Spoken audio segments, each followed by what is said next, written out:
don't stop. Grind don't stop. Grind don't stop. Grind don't stop.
Grind don't stop.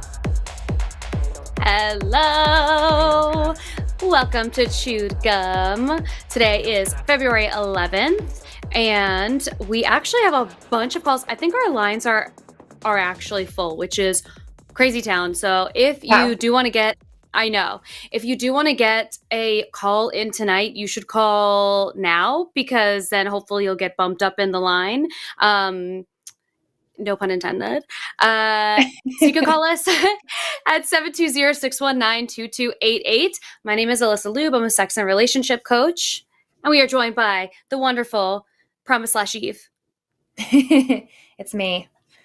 I'm the problem with two names. But yes, we're still, I feel like we're so close. Like every time we put the slash, I'm like, oh, we can take off Eve this week. And then there's somebody in the comments every week. Why are we calling Eve Promise? I'm like, okay, sorry. We're all still working on this together. It's okay. I get it. But I'm excited to be here. Yes. Excited to hang out tonight. Excited to talk to some callers. How are you doing? I'm all right. I had a very stressy day because of the Kanye shirt situation.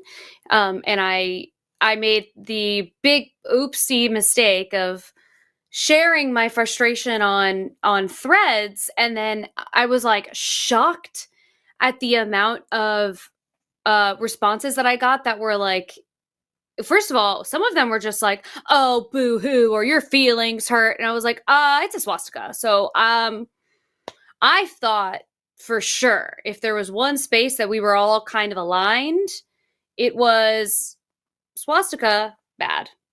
And it turns out that that's not true. So then you would think that could be not controversial, but unfortunately, here the fuck we are. So anyway, so that was, and then I spent the rest of the day feeling very doomy about it because I was like, this is what's going on. So anyway, that's how my day is. How are you? How was your day? I'm so sorry. I mean, I've had a really busy just week in general, which is good. I think it helps me to be distracted a bit because I feel like with the current events, I am constantly dissociating or distracting myself. And it seems better when I'm just a bit distracted because I'm working or doing stuff. So I don't know. I'm all right. It's just as we've been saying, it's one day at a time ever since election day. But for me, I think ever since inauguration, it's felt really just heavy. And so I'm just focusing on the things that I can control and working more on stuff that is not so serious. I figured out how to make memes today, which I don't know how to do much with my phone, but I was having so much fun. And so I made all these memes. I posted a couple of them, but sorry ahead of time because I'll be posting those the next week. Because I was just like, you know what? I just don't have it in me to be very serious right now. I wonder if the people who watch this really understand your situation with technology, because it's shocking to me There are so situation. many times. There are so many times where, like, actually, I think one of the best demonstrations of your relationship with technology is when we do the podcast. The Line has a podcast, and we have to pull up the.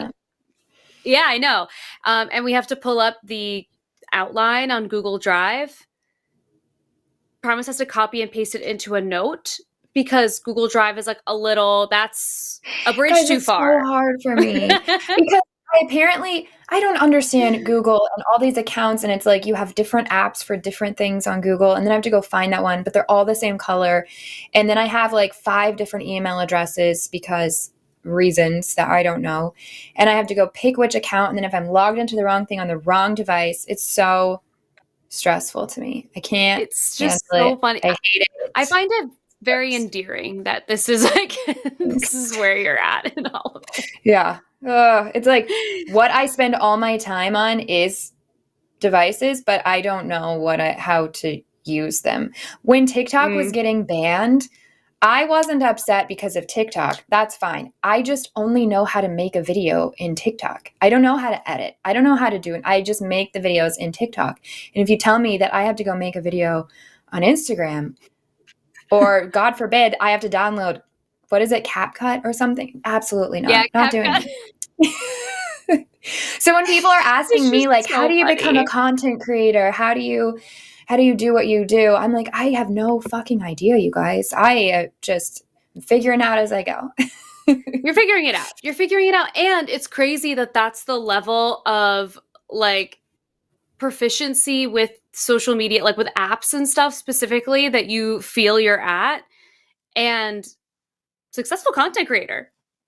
Thanks. I try my best. I'm really working on it. Not so shabby. Yeah, we should tell everybody that we will read super chats of $5 or more at the end of the show if you guys want to get those in. I don't know. Do we have any fun super chat prompt for today? Last week, what did we talk about? I feel like we had a good one last week, though. Oh, you had your really cute one. Well, you guys tell us what you want to tell us. Maybe tell us what was the highlight of your week. Actually, do you know what I would love to hear? I would love to hear people brag about themselves. Like, tell me something that would be like where people would be like, wow, that's pretty cocky of them to share. Like, please share your bragging moment. Like some award you've won. It doesn't have to be recent too, but like something about yourself that's really cool that you couldn't just sit down and be like, hi. I mean, you could, but maybe you're not going to be that person that does that. And now I want you to do it. I want to hear the thing about yourself. I don't know how to say that the way that I'm wanting to. So hopefully people get what I'm saying, but brag about it. I get the vibe. Cool. I get the vibe. Great. Okay. Also, everyone do super chats. I can't wait to read those all at the end of the show. Also, before we start taking calls, I saw a TikTok earlier today. I almost sent it to you, but then I didn't want to overwhelm you because I get the feeling. Like, so I was like, I'll just tell her right away. See you later. I saw a TikTok, and you would actually be a great person to confirm if this is true or not. This woman was talking about how she was curious what Judas betrayed, like the reason Judas betrayed Jesus. And she said the reason that Judas betrayed Jesus is because he loved his country so much and felt like Jesus was like not like he was not down with like the kumbaya, peace and harmony that Jesus was bringing to the table, and felt like that was not the right thing. And I was like, that feels too perfectly aligned to what's going on right now for me to take that at face value, but I thought it was a little crazy. That's a speculation, I would say, because as far as I know, we don't know what was going on in Judas's head. I'm pulling up my Bible app. But isn't that great that I have that? I love it. I love that idea. I think that's a fun idea. It's very poetic. But the main thing is, yeah, we just don't know. Although he did get paid. Like that's what we do know is here it is. It's in Matthew 26:14-16. He was given 30 pieces of silver, which was a lot of money at the time. So I mean, that's what most, it was like, well, he got paid. But then if you ask Christians, the different theology is like, oh, it was part of God's divine plan. Somebody had to betray him. So sorry, Judas, you got picked, or that it was Satan's influence or whatever. I mean, the answer that we have is that it was for money. So, but I love that speculation. I love that idea. Yeah. Also, I feel like you sent me something else. Still bad. Yeah. Oh. You sent me something else that I wanted to chat about. I know we have calls and we will get to them, but here it is. This thread. Studies show it's so it says marriage for men is 100% risk. Marriage for women is 100% reward. And then it says studies show it's actually the opposite. Marriage is shown to be better for men than women, which is true. That is what studies show, which is so fascinating that anybody would think marriage for men is 100% risk and for women is 100% reward. If that was the case, then why do we see, which I know they'll try to use this to the opposite, but like women usually are the ones that end up filing. And women aren't filing for divorce because they just love the relationship so much. They're filing for divorce because it's not a good relationship to be in and it's not good for them. And that's not rewarding. So anyways. Right. I feel like, and I'm going to be petty for a second and I'm going to take my intellectual brain and I'm going to put her on a little shelf for 1 second. Okay. And what I feel like this conversation is, we'll get her later. She's here. Right now, what I want to talk about is I feel like the people who say that are the people who think that women are getting married to take the man's money. And I would like to know who the fuck they're talking about, because all these men who say that, brokey, all of them, brokey, you sound so broke. Also, they'll say that when women are filing for divorce, it's because they're going to get alimony, they're going to get this, they're going to get that. Why don't you have a prenup then? Right. Why don't you have a prenup? If you guys could see, there was one day I was looking at Venmo or whatever, and I decided to see how much, like, I guess you have the option to click and see how much money I had Venmo'd my ex over the course of 3 years. It would deeply upset. Like, I was like, I didn't know that I even had that much money to be able to Venmo. Right. I was not in that relationship to get money. He's an ex for a reason now. So clearly the risk versus, you know what I like, wild. Right. And also now most of the time homes have to have 2 incomes. So like, what random unicorn man are we talking about? And those men are never the ones that are like CEOs or like work in some high level finance or whatever. Those are never the ones that are saying this shit that marriage is 100% risk for men. What the fuck are you talking about? Because you're going to have to actually learn how to fold your laundry because you're not going to be able to have a laundry mountain every day. What a risk. Yep. What a risk. Because you're going to have to throw away your underwear that has holes in it. Oh, no. Can't. Brokey behavior. It makes me so angry. Okay. I'll take my brain back. Thank you so much. I don't know. I enjoyed her taking a vacation for a moment. I think that was great.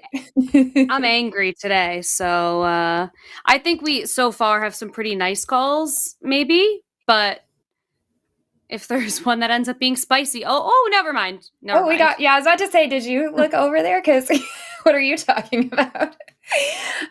Do you have a particular one you want to start with? No, babes. You can pick whichever one you would like.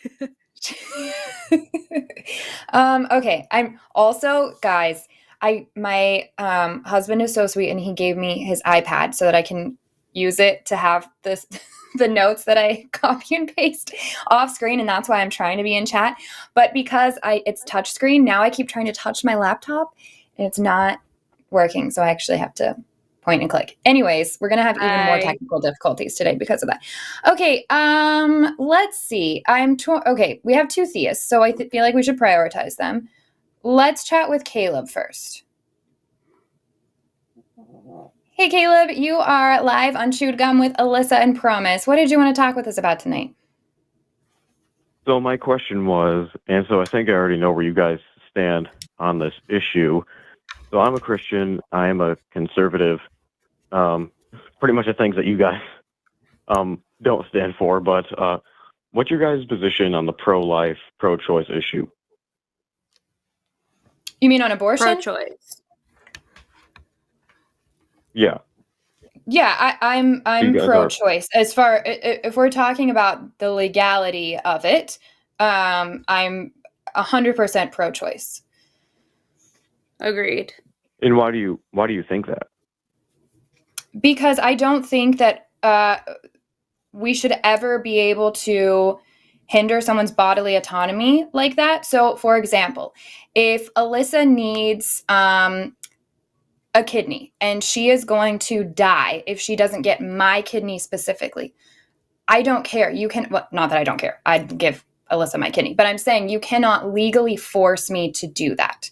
You cannot legally force me to do something with my body. So you cannot legally force me to donate my blood, to donate my kidney, nor my uterus.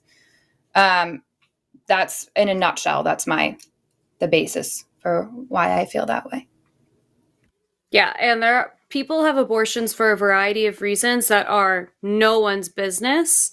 And once we start believing that it is our business, that sets a precedent for other health concerns being something that the government gets involved in.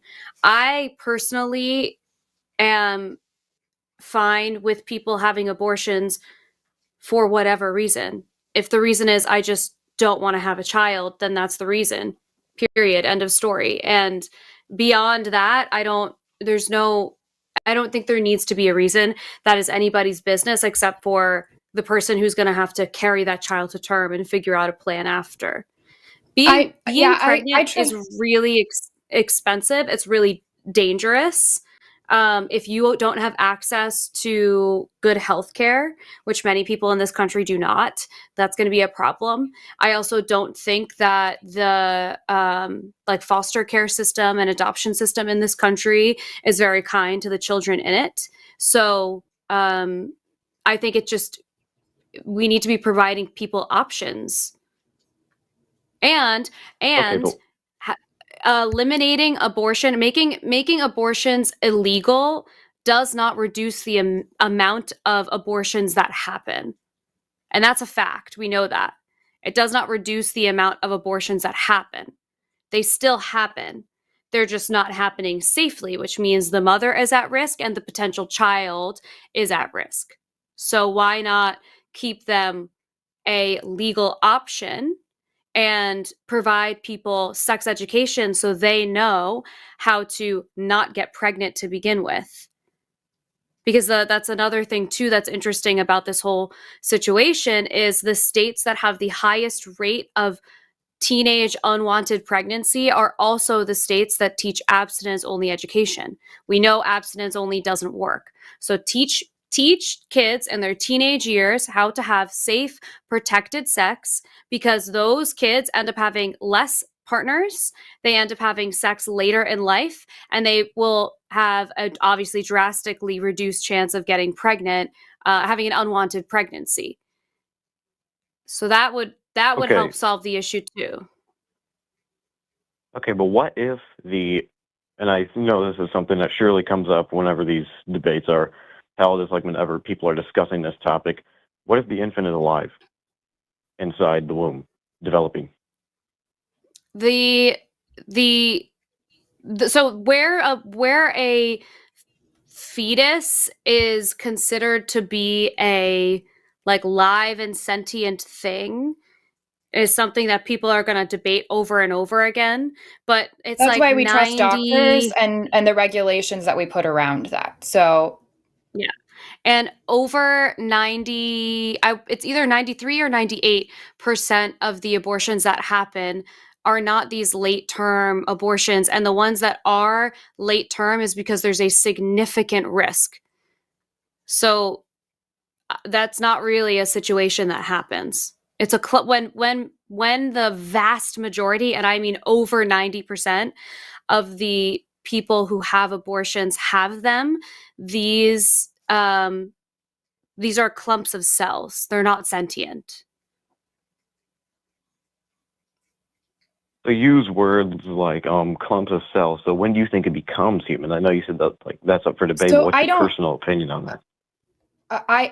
That's my personal opinion that I get to decide between me, myself, my body, my whoever I would be making that decision with. It's not my job to judge other people for them figuring out what that means for them. It's my job to figure out what I think should be legal or not, and then vote accordingly. I don't think we should be able to ban women from having bodily autonomy. I think that is wrong, and I think that regulations based off of what doctors have studied and all of that are great. But what we already know is that women want abortions like somebody having to get an amputation due to cancer wants an amputation. Women are not out there like, oh, I just want to go get an abortion. These are decisions that are taken very seriously, and almost always when it's later on, it's for medical reasons. And it's a really difficult decision. It's something that a lot of doctors are involved in.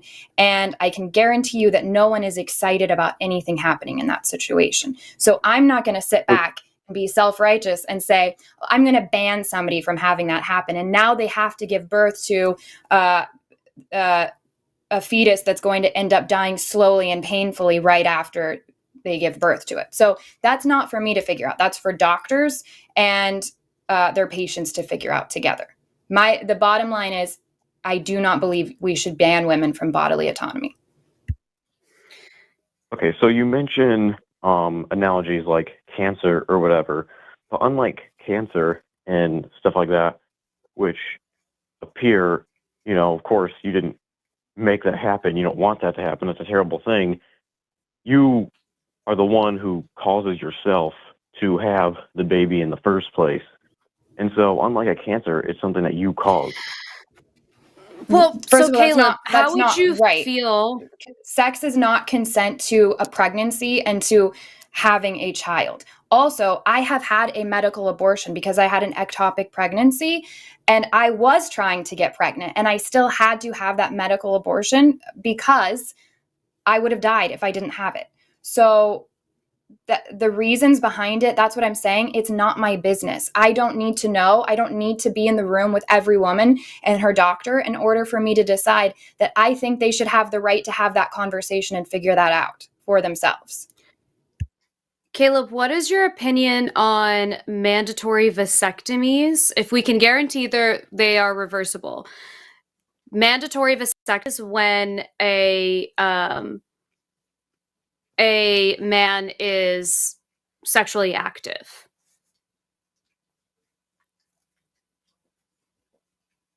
Was my opinion on that? Yeah. So like if we could roll out a law that says, okay, at the age of, let's say, it depends on what state you're in. If you're in a state that is anti-abortion and anti-sex education, could be as young as 13.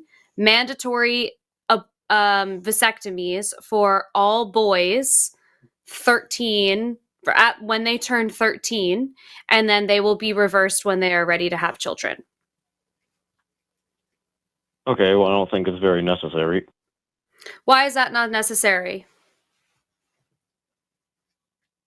I don't really know. I don't really look into this stuff that much, but So the reason that I brought that up, Caleb, and the reason that I think it's important for you to think about is because the experience you're having right now of when you're 13 years old, you're going to have a mandatory medical procedure that you have no say in, is your bodily autonomy, which is the right for you to make decisions about your own body, being stripped from you. And that would actually be preventative. Then we don't actually have to worry about any embryos ever getting implanted unless they wanted to be implanted. And a man could impregnate multiple women in one day versus a woman can get pregnant like once a year. So that would solve way more problems. It would be a big solve. All abortions are caused by sperm coming out of somebody that has not had a vasectomy. So a vasectomy would cure all abortions. Vasectomies are also outpatient procedures. They're very often covered by insurance. You get a little pain management and you're good in 2 days. When people have abortions, sometimes it could take weeks before you're able to return to work and go back to your normal everyday schedule. And so it would seem like actually the vasectomies would be a much more cost-effective and generally effective program. So why can't we do that? Does this thing exist that you were talking about? Yeah, vasectomies do exist and they are reversible. Vasectomies very much exist, yes. Okay. Well, I mean, in that case, I don't really know my opinion on that. But my main point was that you're in a situation where you do have a baby. If it's alive, then it should be treated as a life, is my main point. I'm not talking about that. I understand that there can be precautions that are taken. We disagree on where life begins, and that's where a lot of this debate comes from. What my point is, it's not your business why other people choose to have abortions, because bodily autonomy is important. My choice to do what I want to do with my body is not your business. Like, if I tell you right now, Caleb, I have to shit, I have to go poop right now. Can I do that?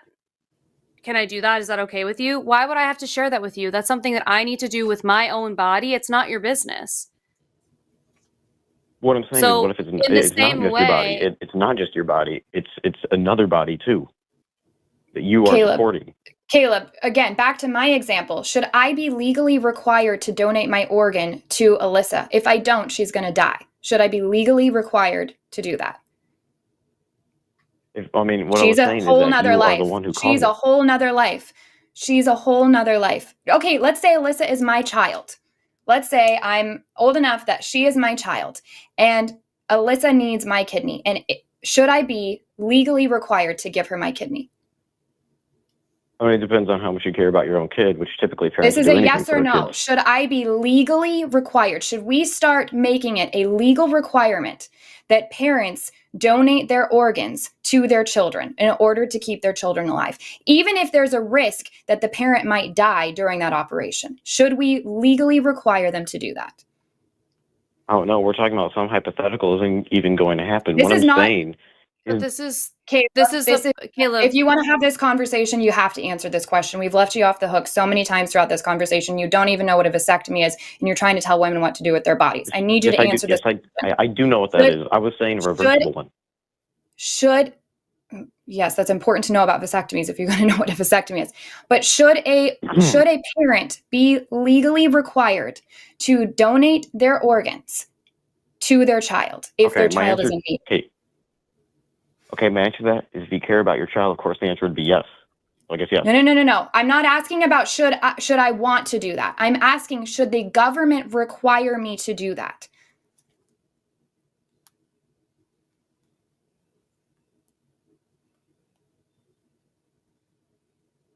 Did he just drop? He dropped. Maybe. He hung up. All right. Come on, Caleb. You got to know, like, if you want to have this conversation and have such a big, bold opinion about something that will never impact you directly, then you need to know your stuff and be able to answer some of these basic questions. I mean, you laid it out beautifully. And and if you want to have these conversations and you're throwing hypotheticals at us, you have to be able to engage with a hypothetical back. So Caleb wants to call back. He can try, but it sounds like he didn't want to answer the questions. I'm kind of disappointed that he didn't want to go further in that, because he was not, like, I felt like with people like Caleb, there's an opportunity to broaden what his perspective is, because he was listening, he wasn't talking over, whatever. So when people call like that, I'm like, just stick with it, because are you more committed to being right or to having like a nuanced conversation? Like, I really would like for people to just be more committed to having this nuanced conversation. Yeah. But it stinks when people call and they just want to be right, which is what was happening with Caleb. And what's a bummer is that we all just witnessed where I ask a question, a yes or no question, and clearly if he answers it one way, we've reached a point where he has to acknowledge a hypocrisy here. And instead of being Yeah. honest and just following through with that part of the conversation, and we can have a great conversation. So he can be like, well, yeah, that is a good point. I get that. I still feel this way. Let me figure out why and come back with a better argument. That we could have gone that way with it. But instead you drop off the call and then, maybe his phone died. Who knows? I can give him the benefit of the doubt. But it does give the appearance of running away from something that was pointed out that you weren't able to engage in. Anyways, Yeah. on that note, should I share our announcements for the week? Yes. Cool. We have, let's see, what day is it even? Oh, so tomorrow we have the Hang Up with Matt Dillahunty and Phil Ferguson. Then we have TACIS on Thursday with Arden and Josie, which brings us to the Sunday show with Matt Dillahunty and Seth Andrews. I'm sure that will be a lovely episode. I don't know that I've watched them together, and that's making me just giggle because they don't exactly have the same styles. And then we have the Sunday show after dark, which is going to be Forrest and somebody. I don't know who yet. Skeptalk, TBD. And that brings us back to next Tuesday, which is going to be myself and Alyssa. I love that we've been able to be on Look at together so much. We're showing up. Also, No. it looks like on our poll, we did have some people say that women should not reject misogynistic religions and that they're going to call in. So maybe that's some of these theists here. Should we talk to Sean next? Yes, we should. Okay. Hey, Sean, you are live with Alyssa and Promise. What did you want to talk with us about tonight? I am wondering if a sexual relationship, like a short-term sexual relationship or a long-term sexual relationship, might hamper or harm a romantic relationship. So I've been having a sexual relationship with a few escorts for at least a few months. And the most romantic part of that relationship, the most relationship I had with the escorts I go up to pay money with is with them. Feels like that, but it might just be an act. So, or it could not be. So I'm just wondering if going outside that bounds or creating more of that bounds, it might harm more of a relationship with people down the road. This is going to be an Alyssa answer, but I just want to make sure I'm clear on what you're asking. Are you asking are you saying that you are interested in romantic relationships with sex workers, and you're curious if now that's not going to be possible because you've worked with them? Or I'm trying to understand. If once I leave, will the relationship kind of hamper them? That's pretty much, yeah. Well, I'll say the relationships that escorts and sex workers have with their clients is professional. So from their perspective, there are people who do it in very different styles, and there are some that also do sort of this boyfriend experience type of thing. So they are wanting to create an environment where you feel cared for, where you feel there's some level of aftercare in general, which aftercare is when you sleep with someone and they're snuggling, that kind of thing is aftercare. And so there are people who are sex workers and are able to provide that for people because in their experience, that is part of the experience that they want to offer all of their clients. So I would say if you are feeling romantically inclined towards any of these people, it probably is them just really good at their jobs, which is tough. And it also could be a moment of, hey, Sean, maybe this is an opportunity for you where like, maybe I actually want more of a committed relationship. Maybe romance is what I'm looking for. And that this is like a signal of you to be like, hey, I actually really like the romantic part of this relationship. And maybe that's what I need to be looking for moving forward. Because with people who are escorts and sex workers, they're like selling the dream a lot of the time.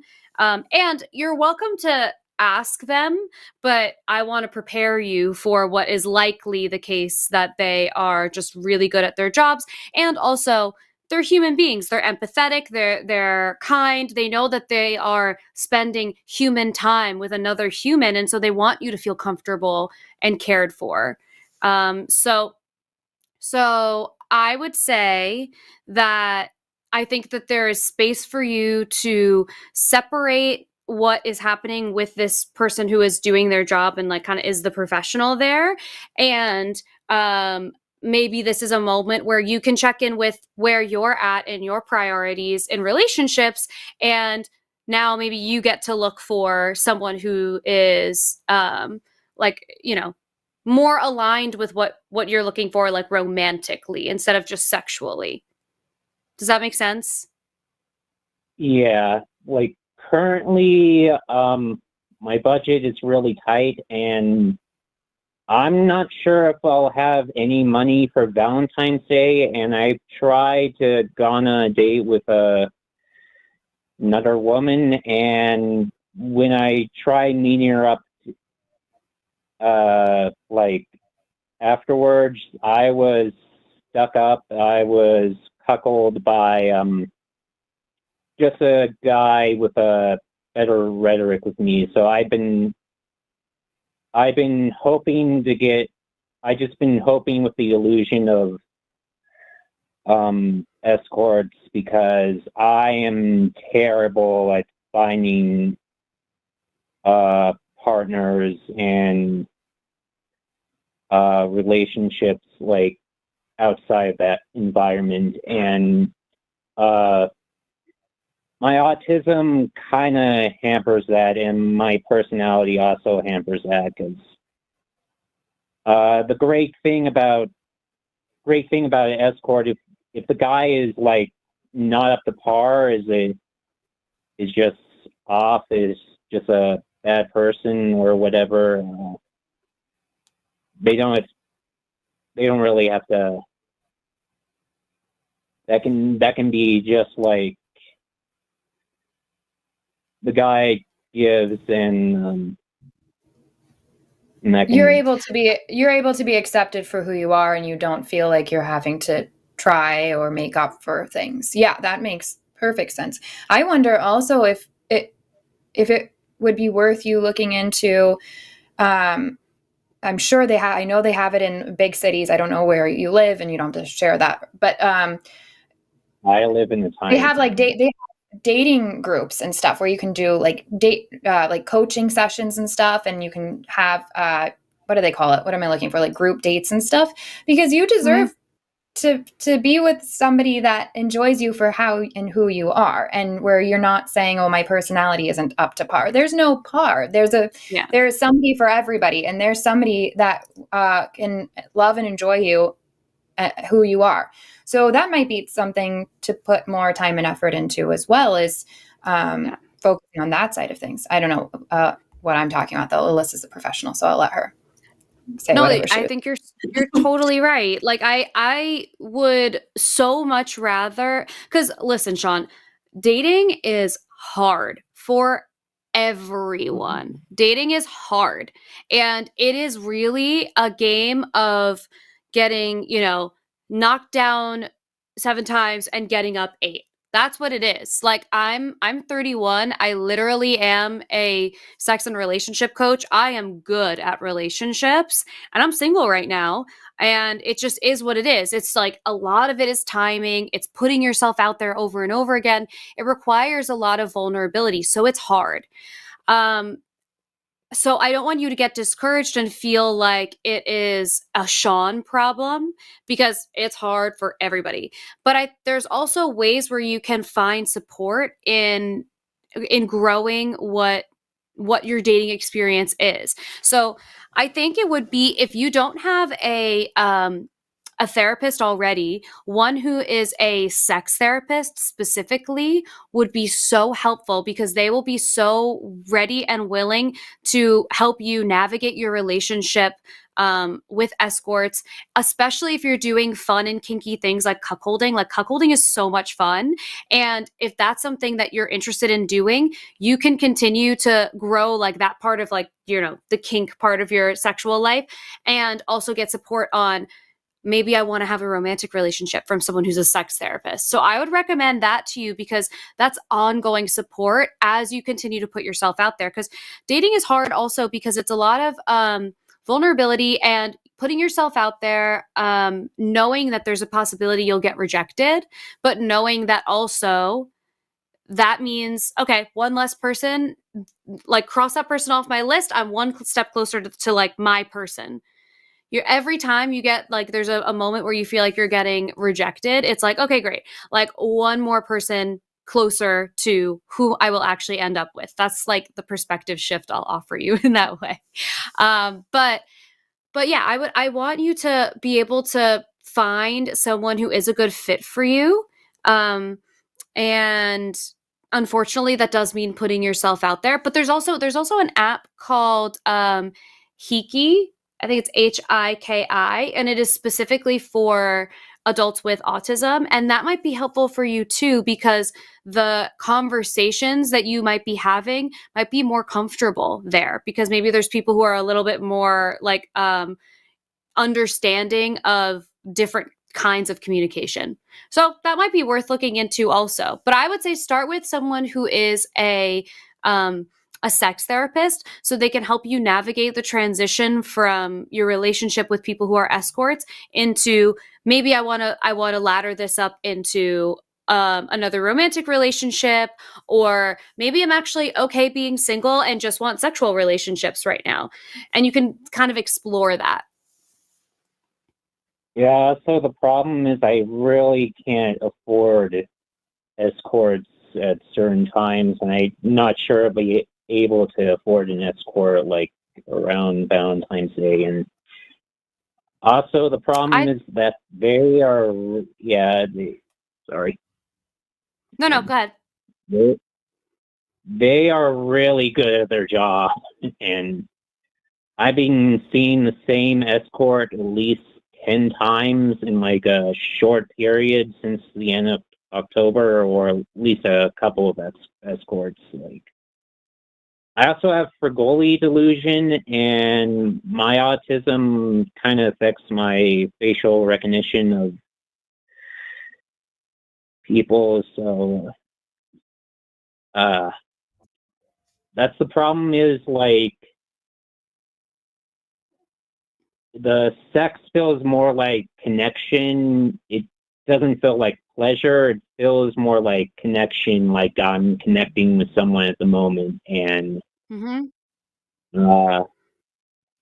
when I leave, I feel like I'm kind of betraying them at, like, for the night. And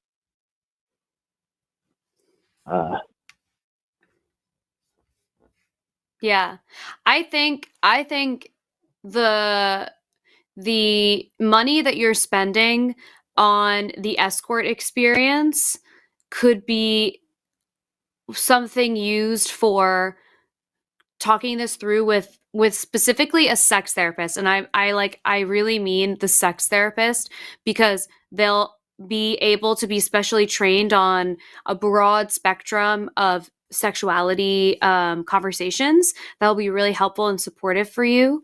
I would take that escort budget and put it towards, even if you see a therapist once a month, because that support will help you navigate what this relationship is in an ongoing way, not just on this call now tonight, and not just, because I think we've talked to you before too, and not just if you ever want to call in on the show, or you're navigating this on your own with these escorts, the ongoing support of someone who will never hold judgment for you, but be able to help you navigate what these relationships mean to you and how you can find closeness in an intimate way, whether that's with a partner or even on your own. That's really important. And you can find that. And I also, Sean, want to encourage you to not sell yourself short. Like, you absolutely have things to offer somebody. Like, you have qualities about you to offer somebody. And so don't sell yourself short. Believe that you can do it, because, I heard someone say once, 1,000,000 people in your life are going to tell you no. Don't let you be one of them. So, like, in this circumstance, don't say no to Sean having this potentially outside of an escort situation. So, I think don't sell yourself short. Find support in a sex therapist who can do that for you in an ongoing way, so that you can dissect all of these things along the line. And I think you're going to be great, because there's so many possibilities for the types of relationships that you get to have in your life. Like, so many. Don't sell yourself short at the expectation that an escort is all that you will be able to create for yourself. Yeah, I also been reading a lot of poly books. Some two poly books, Sex at Dawn and The Ethical Slut, and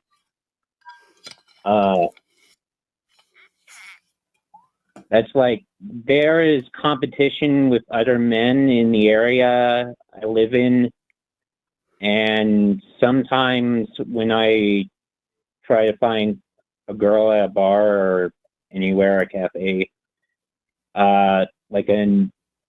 another man gets there first, or they have a boyfriend, or they're attracted to another person. So I think monogamy is also part of my problem. Yeah, it could be. And there's areas. for sure. And I think this is what I'm saying, that you have so much to explore in terms of what the relationships you get to have moving forward. Do that. Explore. Try all the things, and do it with support. And because dating is hard. And it's hard if you feel like you're in a situation where you're navigating the social landscape differently. So maybe having the support of someone like a sex therapist will be really helpful in that way. But I see so much support in the chat too for you. People just saying, like, Sean, you got this. You just got to keep putting yourself out there. And there's always going to be 1,000,000 people that are going to be out and about at bars and things, and there's going to be competition in one way or another. Don't worry about it. I would if you can have as neutral of a approach to dating and just be like, this is a fun experience. I get to meet a new person and we'll see what happens. You really can't lose. And the people who are going to love and appreciate and care for you will never reject you, So I think you just have to continue to put yourself out there, build support around what that experience will be like. And I think in the form of a sex therapist, and you got to just keep trucking, which stinks. It's hard. I'm exhausted of the dating too. So I'm with you on that. I'm very tired, but it's so worth it. It's so worth it. So I think you got to keep pushing. And also, to your original question, the escort situation, I do think that there's no real romantic possibility there, because the nature of what their job is and the experience that they're giving you is kind of like, they're good at their jobs. But it's information for you to know that I actually really enjoy that part of this experience. And that's really great information for you. And that's something new for you to run with. And someone in the chat also recommended taking dance classes, specifically ballroom dance classes. I think that's a great idea because it gets you in a place where you can be around a new type of or a new group of people, and it is moving your body and engaging with people like dance in dance, engaging with people without the stress of what you're saying all the time. Like it's like you get to just sort of like be in your body, do some dance classes, have fun, and create a new social environment for yourself. Like bars are hard. Bars are tough. I give you credit for going up to people at bars. Like we have people who call Sean. We have people who call all the time. Sorry, go ahead, Sean. There's like a delay, so we keep talking over each other. There's fights, there's competition, and there's police. Police? There shouldn't be any fights, or there's definitely competition. Yeah, I do not want to get into a fight. Yeah, well, yeah, we're definitely not doing any fights. Definitely no fights. I think get involved in doing like other social things, dance classes, yoga classes, pottery classes, like activities and stuff where you can have a social experience. Someone said that their brother who has Asperger's did an acting/improv class. That's a great idea. Board game nights, like anything that gets you out there and socializing will be really helpful. And yeah, I mean, now we gave you so many things to try, Sean. Yeah, I think I'm gonna call her back. I'm gonna go back at least like before my money for this month runs dry and talk to her about it and see where it goes from there. See if it's working out or not. See whatever my current situation is. If she'll go out with me or not. So, do you have any resources to where I can find a sex therapist? Because I live in a really rural town, and they don't really have the. You can go to asect.org. It's AASECT.org. And I'll put it in the chat too. And they have a section specifically for looking for sex therapists. Okay, thank you. Of course, Sean. Have a great night. No problem. Have a good night.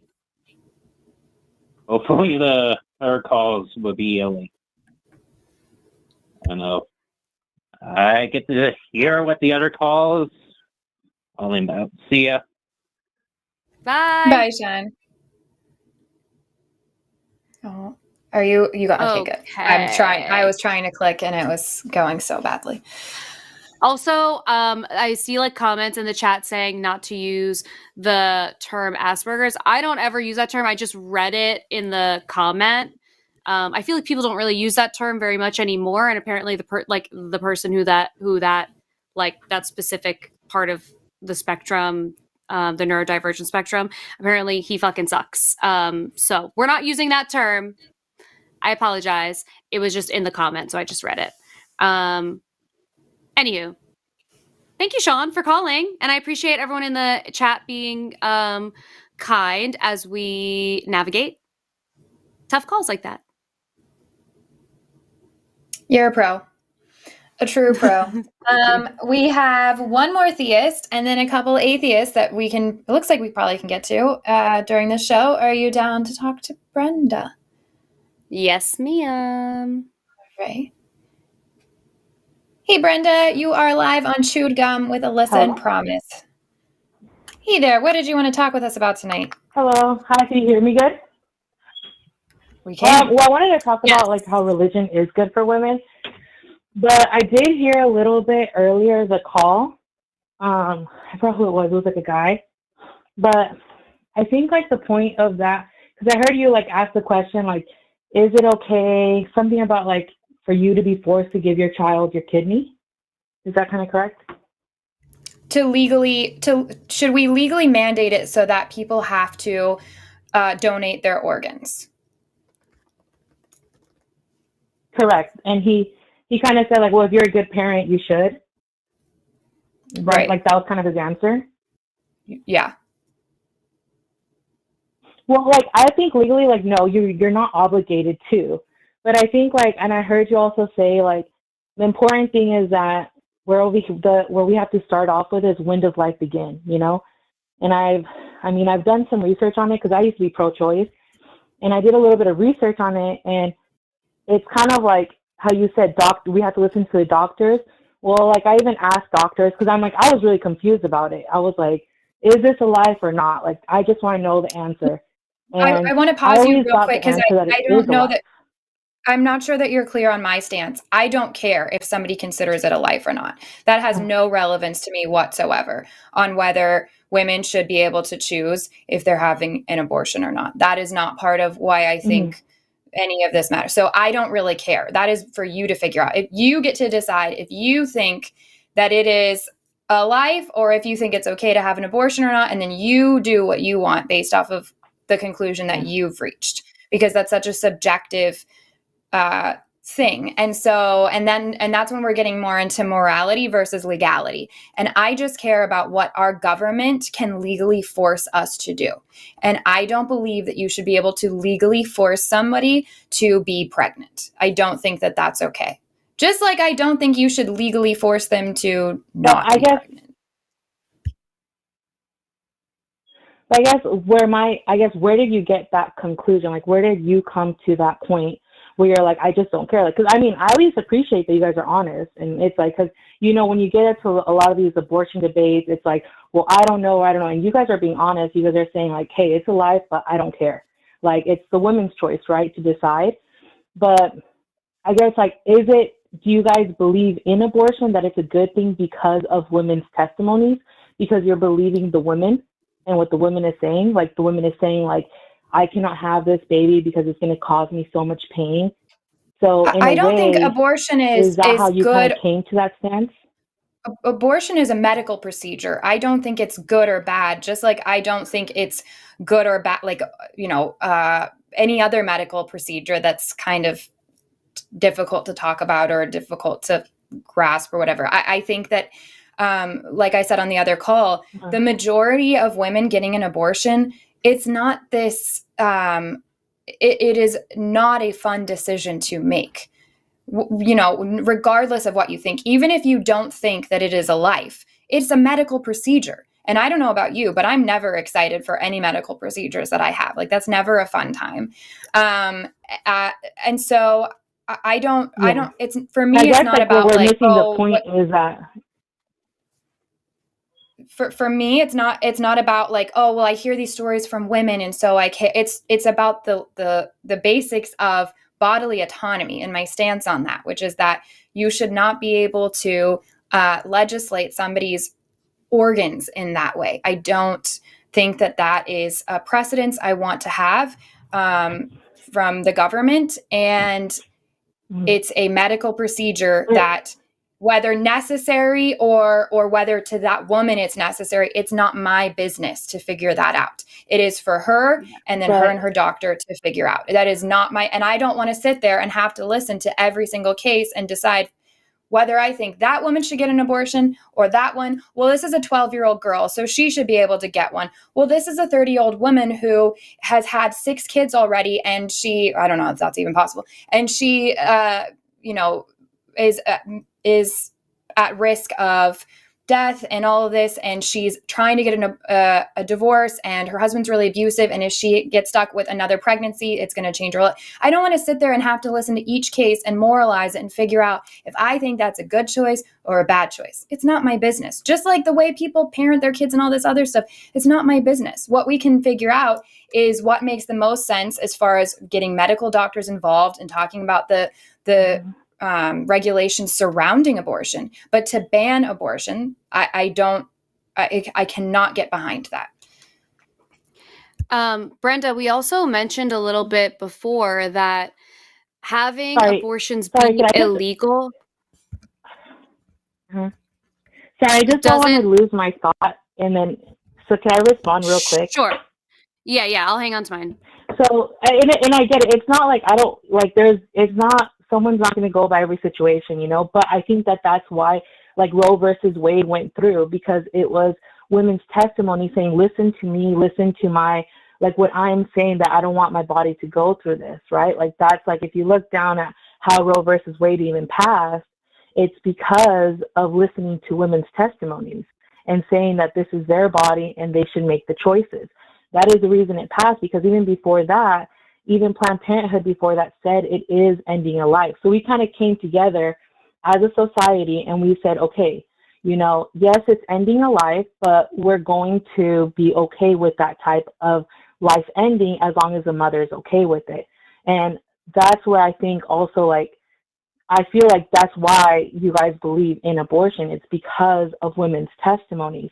And the point that I was getting into that with Brenda, that was I'm kind of frustrated that that's your response, because I just took a lot of time to explain to you what my position is. And I explained why it's not because of women's testimony. And you just went and asserted the opposite when I just gave you lots of reasons why that's not my personal reason. Right? I can't speak for Alyssa, but I still think that's a fine reason. But I just gave you a bunch of reasons why I don't like the precedence of saying that we are going to legislate another person's bodies and their organs and what they can do and force them to do something with them. I don't believe that's right. Just like I don't think I should be legally forced to donate my organs to Alyssa or to anybody else. I don't think I should be legally forced to give my uterus. Not to lie to the audience that it's not just an organ. That's all I'm saying, is that that's important. You cannot lie and say that it's just an organ or it's like something inside of Brenda, us. to me it is. To me it literally is. No, yeah, but Brenda, that's subjective. So you're saying you believe in the medical doctors, but the medical doctors are saying that that's a life. So I don't care. See how you do not care. Also? Brenda, I'm not switching at all. Here's the other, Brenda. Here's the other thing too. So having abortions be illegal does not decrease the amount of abortions that happen in this country. That is a fact. But we know say that about a lot of things, right? What do you mean? If we have the option, like murder, if we have the option to give people safe abortions so that the mom can continue to live her life and be safe and happy and healed, and there are times where there are botched abortions and the baby is still, like, this person will still have to carry this baby to term. So that's not helpful either. Why, if we know that having abortions be illegal doesn't decrease the amount of abortions that happen, why wouldn't we just keep them legal so that they can be safe for everyone to have? Well, I think that's the thing, is that we get into that hole of we can't make it fully legal because it's a life, you know? Like, at the end of the day, even if you don't want to see it, but people are going to do it anyway. And why? But people are going to do it anyway. Why is the life? I'm going to mute Brenda just because I want to tell her real quick, because everybody in the chat is saying it. You're really loud on your mic. So if you can just back off the mic a little bit, because it's really abrasive on the ear of the way it's coming through. Yeah, like hold it a little bit from your mouth, maybe. But if we're saying that was already better, so whatever you did is already better. If we're saying that abortions will still happen, whether we have them be legal or not, the difference is how safe they are. Why is it that the mother who has had years and years and years invested into who she is, what she's created for herself, why does her life not matter? But this clump of cells where we can't even agree on what the value of this life is, why does that thing get more precedence? Why does that get more importance than the mother, who could have a safe abortion and maybe later in life have a child when she wants to, if she chooses to. So that's an interesting shift in what you're thinking of there, because the abortion, if people want to have an abortion, they're going to find a way to do it safely or not. Yeah. No, and I said, I was pro-choice, and that's kind of like, when that whole Roe versus Wade got overturned, that's where I started kind of looking into it more. And I was like, you know what? It's really hard to defend abortion. Like, I'm not even trying to get you guys into that topic, because even Planned Parenthood has, they have a rule of do not debate abortion, because it is just, and I get it, it is a very hard topic to defend. It is, especially to defend it, because, I don't think so, Brenda. I don't think it's hard to defend it all. And I just said all the things, and your response was that I'm a liar, basically. So I don't have a problem debating abortion. Well, I do it on here all the time. We can't dehumanize. No, look, I'm Brenda, just saying the reason that Planned Parenthood has a rule. The reason, but you're dehumanizing the mother's life when you're saying we're not going to have legal abortions, because the now the mother does matter too. But not enough to protect, not enough to give her a safe option. But the reason that Planned Parenthood, the reason that Planned Parenthood also says not to debate abortion is because they want the people who come there to feel safe and cared for and not judged. That's the reason why they don't abort it. They're not there to, that's why the reason they don't debate it.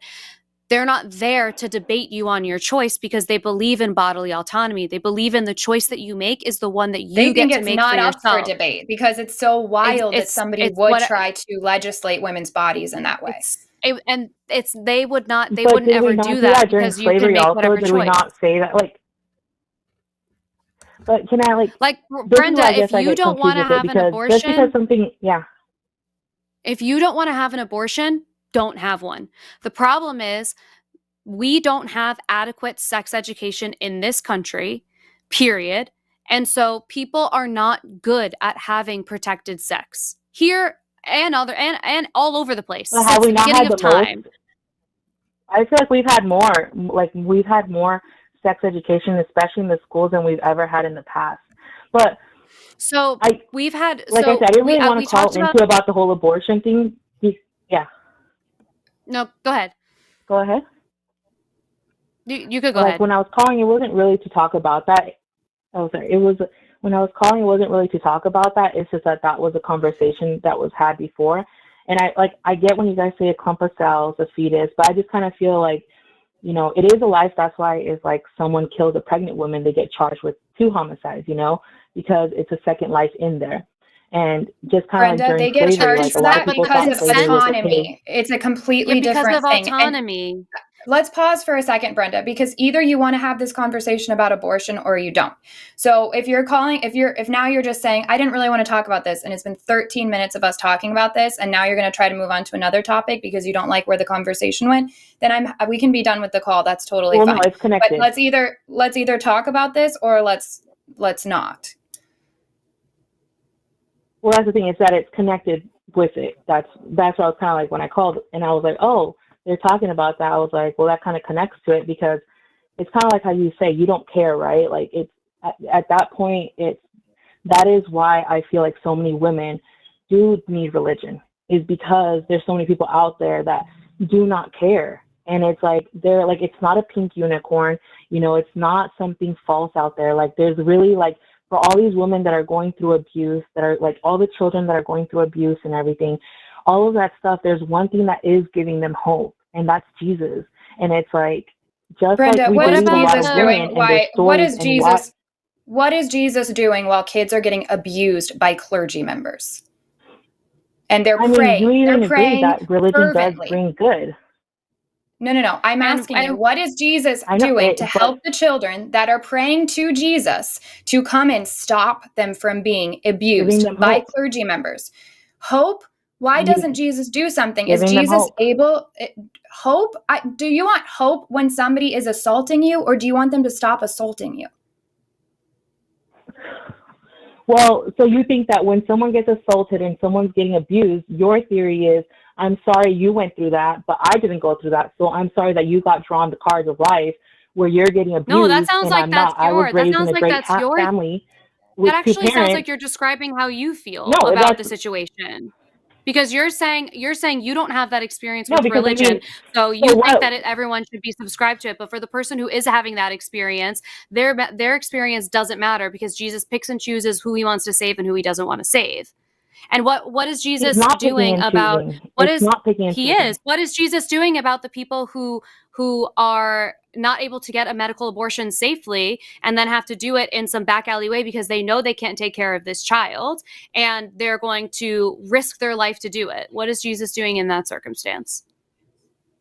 Well, there's a lot of situations where, like, literally, you know, like, it's like I'm just saying that what you guys have does not bring hope, because at the end, what you guys have is, I don't care. I don't care. I was given, So I gotta was pause drawn, this right? You guys were drawn to conversation, card of Brenda. two great parents. I can mute you, or you can pause for a second, because let me be clear about something. When you call in on this show, it's not for you to call in and say you this, you that, you blah blah blah. We want to actually have a conversation. So you can ask us, or you can say, I think that religion is better because it offers hope, and I don't think you offer hope. But you don't know what we believe. I have so much hope and joy and peace and happiness in my life. You haven't asked about that. You don't know about it. No, you or don't. You literally just said, I don't care. Brenda, cool. I'm going to mute you. You haven't been listening, and you've just been responding over and over again. Alyssa's tried talking to you. I've tried talking to you. You've interrupted us both over and over and over again. I know there's a delay too, but this isn't a conversation so far. This is you just going, no, you don't, nuh-uh, no way. And that's not helpful. We're trying to actually engage here and figure something out. If you want to do that, we can move forward in the conversation. If you don't, I'm honestly over it. We have 2 more people that have been waiting patiently on the line. So if you want to have this conversation, we can do that.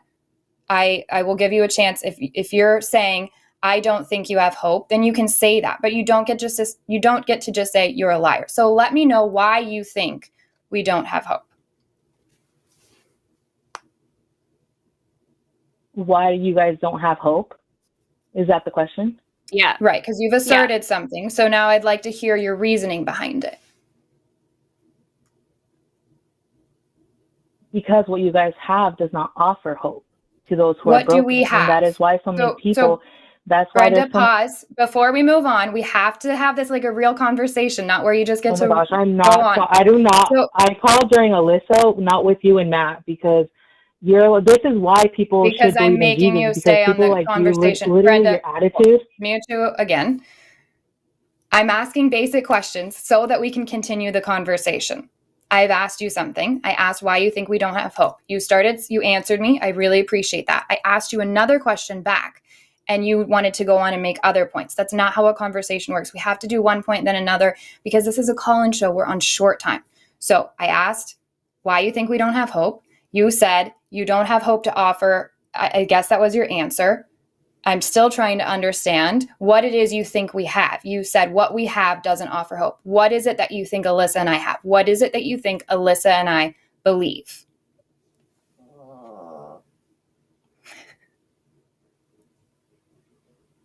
Am I back on? I don't. Yep. Yes. So you're asking what I believe you guys don't have, right? Now it's not the last question. Now it's a different one. No. Well, you guys don't So have? first, When you say that you feel like we don't have hope, what do you think we are offering that's not hope? Because it, like, right, in what my do you think it opinion, is that what we we're believe? offering, what we're offering is, like, I think Mhm. offering hope in something like religion, like Jesus, like this promise that things will be okay, when I don't know that to be true, and I see awful things happen every single day, despite the alleged presence of an overseeing body that it has also apparently created a plan for all of us. Like, that to me is unacceptable. Like, it's part of our larger plan and part of like lessons that we get to learn, that our child gets cancer. It's like, that's not acceptable to me. And so to me, it's not about hope in something like that, because that feels honestly more hurtful to me. I felt betrayed all constantly when I believed in God. I felt betrayed. I was like, what are we doing this for if these awful things are still happening? And don't tell me it's to learn a lesson, because that why would you purposely put your people in a place of suffering? So for me, hope is a tough thing, because in the context of religion, hope feels frivolous. It feels like nothing. I would rather rely on things that we can actually control and see the results of to the best of our ability. Does that make sense? But even without, even without believing in Jesus, there's still suffering going on, and there's still nothing that those, like, I come from a very, a bad background where like parents were alcoholics and drug addicts, and it was my, it was my faith. It was my faith that got me through all of that stuff, and it's my faith that I'm very thankful for. It didn't mean that it protected me from all the suffering. You guys, it's like, yes, but it's like, it brings hope. Jesus does bring hope to those who that are broken. And, it's like, but it doesn't mean that it's going to take away all your suffering. There's still going to be suffering. But a lot of those kids that went down, go downhill, Brenda, I'm going to agree with you real quick. Let me make this point. Yeah. I think that religion absolutely offers people hope. It is a great coping mechanism for some people. Here's my experience. I grew up in religion. I fully believed and bought into all of it. I also have experienced abuse. And religion was not offering me the help that I needed for that. When I stopped believing, when I became a secular humanist, when I found resources, when I found therapy, when I found community that was actually there for me, that loved me for who I was, when I got to learn how to have healthy relationships instead of still being attracted to these toxic ones over and over again, because that's what religion had taught me to do. That's when I found hope. That's when I got the help that I needed to get over those things, because you're right. Everybody in life experiences suffering. It is something we cannot avoid. We all will find it in one way or another. It happens to us. So here's what I have to figure out. Do I want something just because maybe it offers hope to some people, but there's a 50-50 chance it won't offer it to me? Or do I want to believe something that is true? And I only want to believe true things. And that is why I am not religious. That's why I'm not a Christian specifically. It's why I'm not a theist, because I don't believe the claims that have been made by religion. And I want to believe things that are true, because I can find hope. I don't need religion for that.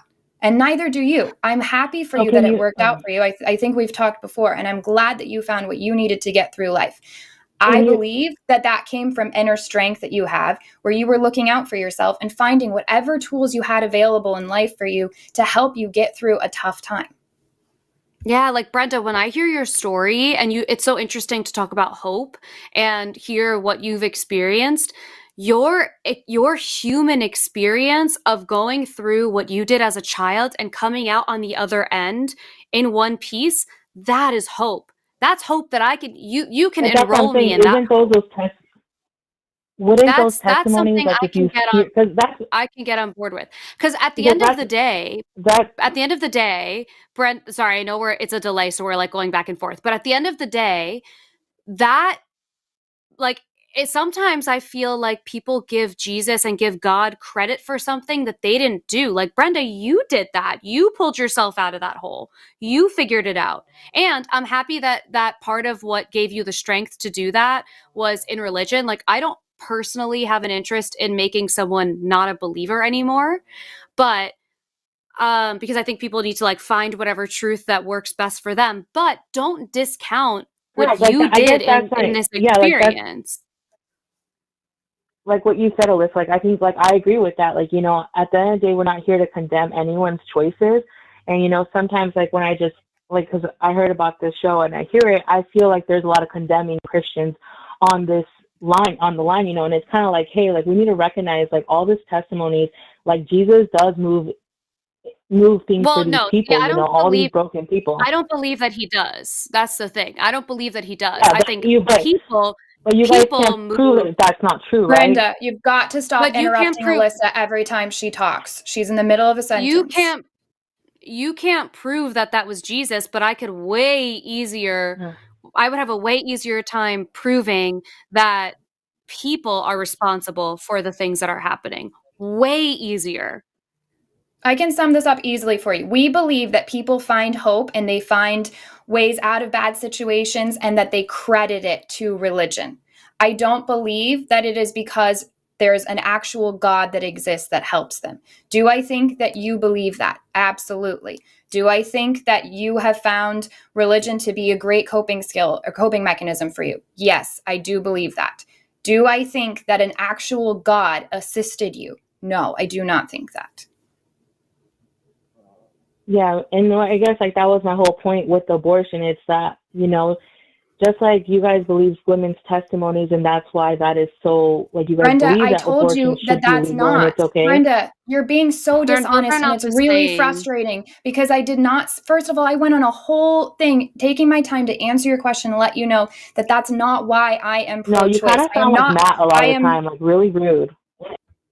I'm going to be more like Matt and mute you then so you can stop interrupting me. It doesn't matter if you think I'm rude, whatever, if you think I sound like Matt, it doesn't change the fact that I'm trying to have this conversation with you and attempting to get you to stay on track here. You cannot say that I said something or agreed to something when I didn't. That's lying. I told you over and over again that I am not pro-choice because of women's testimony. And I understand that you really need that in order to stick to your argument that therefore we should believe you about Jesus because of your testimony.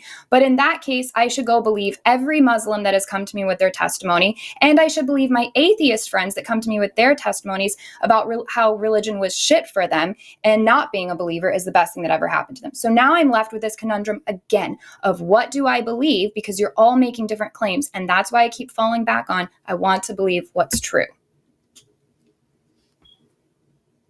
But can you prove that God's not real also? Can you prove that a pink unicorn, can you prove that a pink unicorn in the sky that's invisible is not real?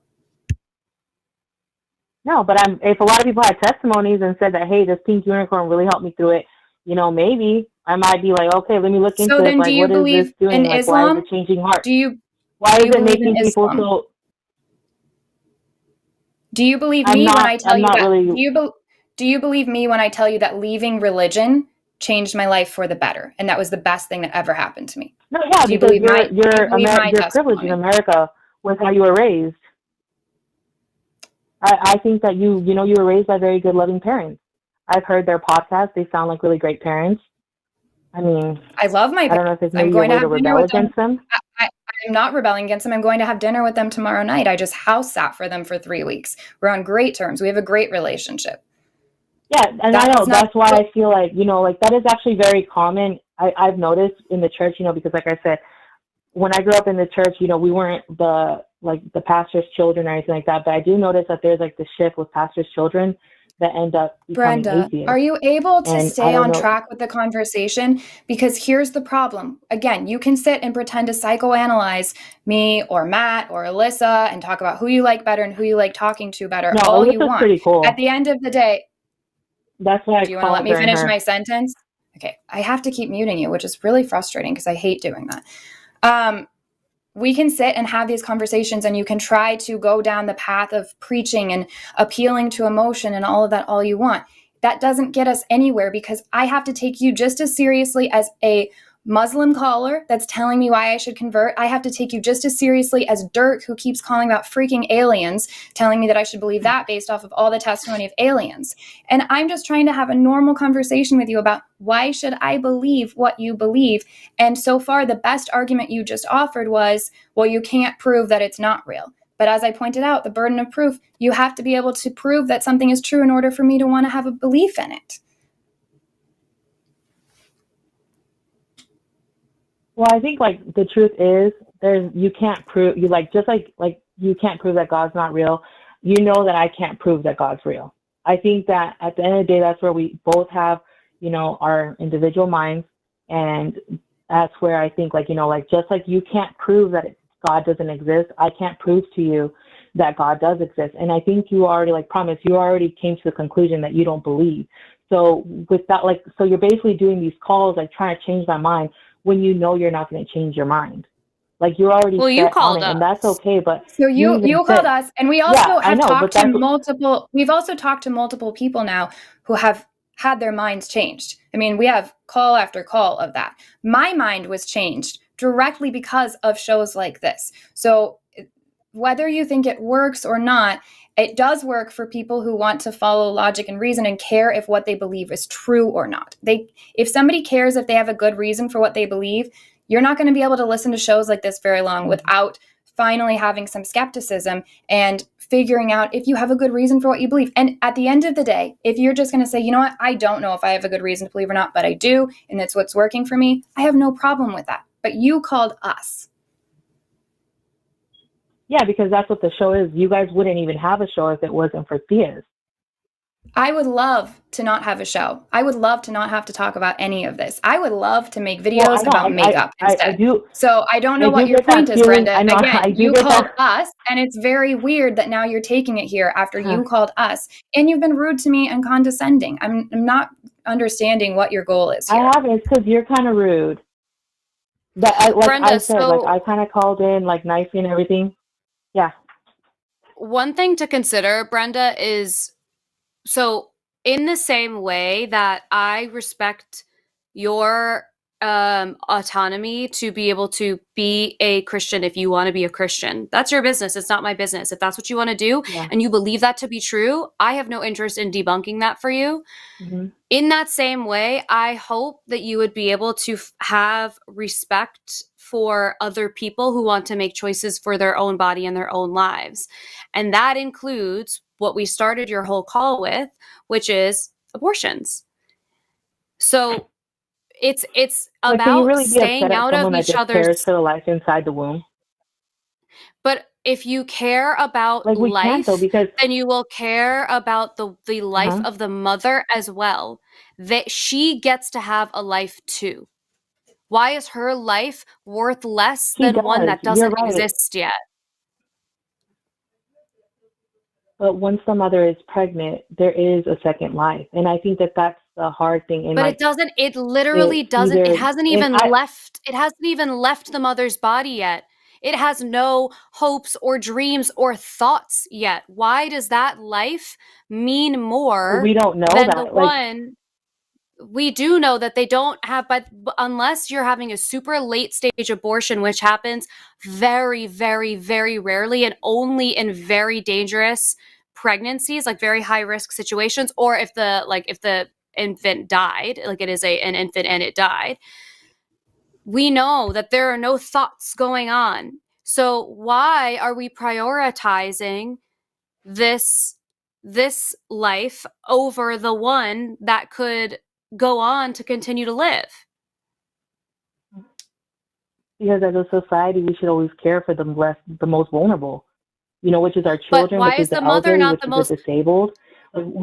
which this is not Because this is she's not a not life that in this exists situation. outside of the body. That Should a life disabled that life woman be able only to get an abortion? Should a disabled woman be able to get an abortion?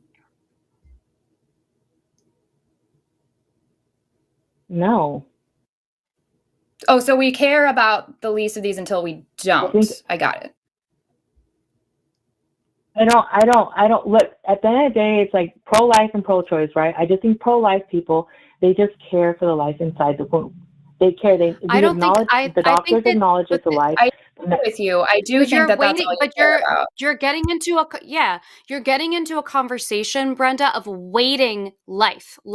This life is worth more than this life. It's not Like, waiting. That's not what biologists or doctors say. But you're waiting it because you're saying that we need to care more about the life that is growing than the one that's growing it. The one that's growing doesn't exist without the one who Because is both lives without the are alive. mother. Okay, but then why is it that the one who is growing the life, her choices, what she wants, doesn't matter? It does matter, but the thing is that there's already a life inside of her. It's already like even in the late term abortions, You're right? telling me that it doesn't. You're telling me that it doesn't matter. What you're saying and the action that you're trying, that is, they're not congruent. You're contradicting yourself. Because if you're telling me that the life of the mother matters, It's not. It's if it matters, then she should be able to make a choice based on what if she knows that she cannot take care of this child? What if she knows that going through with this pregnancy will, and that's without a where doubt, ruin her life? What if she can't afford the hospital bills and or that's the doctor visits that she's going to have to go through every single couple of weeks or whatever it is? What is she supposed to do? And and that is and why we we can't help women do. rise through it, you know? But we don't, or else women wouldn't Like But keep we having to don't. get overcome the struggle, abortions. right? But we We don't. don't And do that. what would be So we instead of don't do that.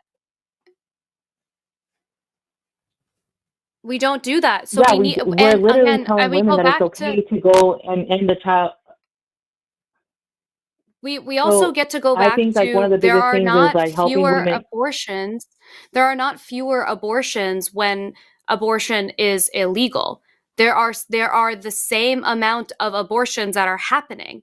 So when you make abortion illegal, you're just saying, I don't care about the mother's life and I don't care about her safety, because we know we have to operate on the fact, because it is fact that making abortion illegal does not mean there are fewer abortions.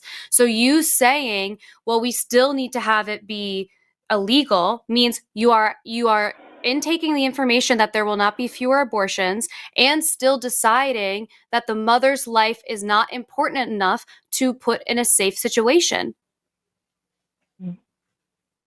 Where did you get the And information about that there wouldn't be less abortions? Because I know that during Roe versus Wade, I forgot his name, but the doctor that helped with the Roe versus Wade case said he lied about women having back alley abortions just to get Congress to pass it.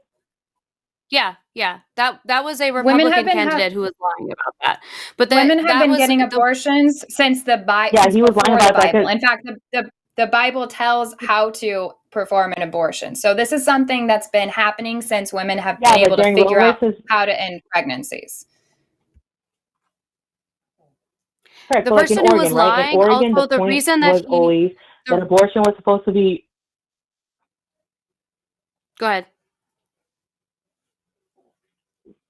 that like so in Oregon, like abortion was always supposed to be the point was rare, legal and safe, and that was like in Oregon, like before Roe versus Wade, abortions were allowed if it was a medical reason or if it was rape or incest.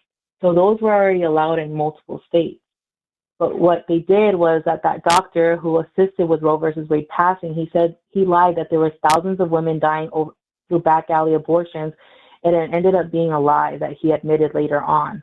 And I feel like we're still saying that. And that's why I didn't know, Alyssa, if that's where you were kind of bringing it, because I know that he did admit to lying to Congress that a lot of women were dying due to back alley abortions. The person who lied about that has nothing to do with the amount of abortions that statistic. Those are different situations. They're different. They come from different places. That one doctor who was lying Okay, was I fear-mongering. didn't know, because I know that a lot of people. Oh no, he wasn't. Yeah. Yeah, he was fear mongering to make Roe versus Wade pass. We're on minute 38 of this conversation, and we have gone off track so many times. And you made it clear you don't want to speak with me, which is fine. You can call back another time when I'm not on. But I think we've reached a point where you're just saying the same stuff over and over again. I've stated my case about abortion many times. It has nothing to do with doctors talking about back alley abortions. It has nothing to do with testimony of women. I let you know why I reached the position that I did. So unless Alyssa wants to add a last thought onto because here, the government I told think you to that we're reach just that position. going in circle. The government didn't tell me that, Brenda. I've had an abortion before. I had to have it because I had an ectopic pregnancy. Brenda, if you interrupt me again, I'm just dropping the call because cool. I'm muting her again. It is literally an abortion. That I can talk you through the procedure if you want, and how they had to send me all the feedback from the fetal tissue that they took out and everything. So yes, it is. And I know it helps you to hear that it's not, because it helps your argument better, but that's not how that works. Anyways, I've reached my conclusions because I thought about it. I thought about it a lot. And I went back and forth on my position. And this is where I've landed. And I've presented to you why I think that. You've interrupted Alyssa so many times. It was really frustrating to hear that over and over and over again. But I am going to keep you muted in case Alyssa wants to add something before we let you go. The only thing I'll say, Brenda, is I think that there is space for you to consider that being pro-choice does not mean that you want people to just be able to like go to ShopRite and get an abortion. That's never been what it is. People take this very seriously. It's like you wouldn't go get a tooth pulled unless you fucking had to. People don't even like to go get their teeth cleaned unless they have to. So why would people so flippantly want to be able to have abortions? And the purpose of being pro-choice and allowing them to be legal is so that when people need them, and you don't get to determine what a need is, that's not your business, what a need is for everybody else. In any other situation, like think of how crazy it is for you to consider what a need is for someone else that you don't know. The purpose is that it is safe when they have to have it done. And the same way that I won't try to convince you out of your faith, because that is your prerogative. In America, we believe that everyone gets to be free and lead the life that they would like to.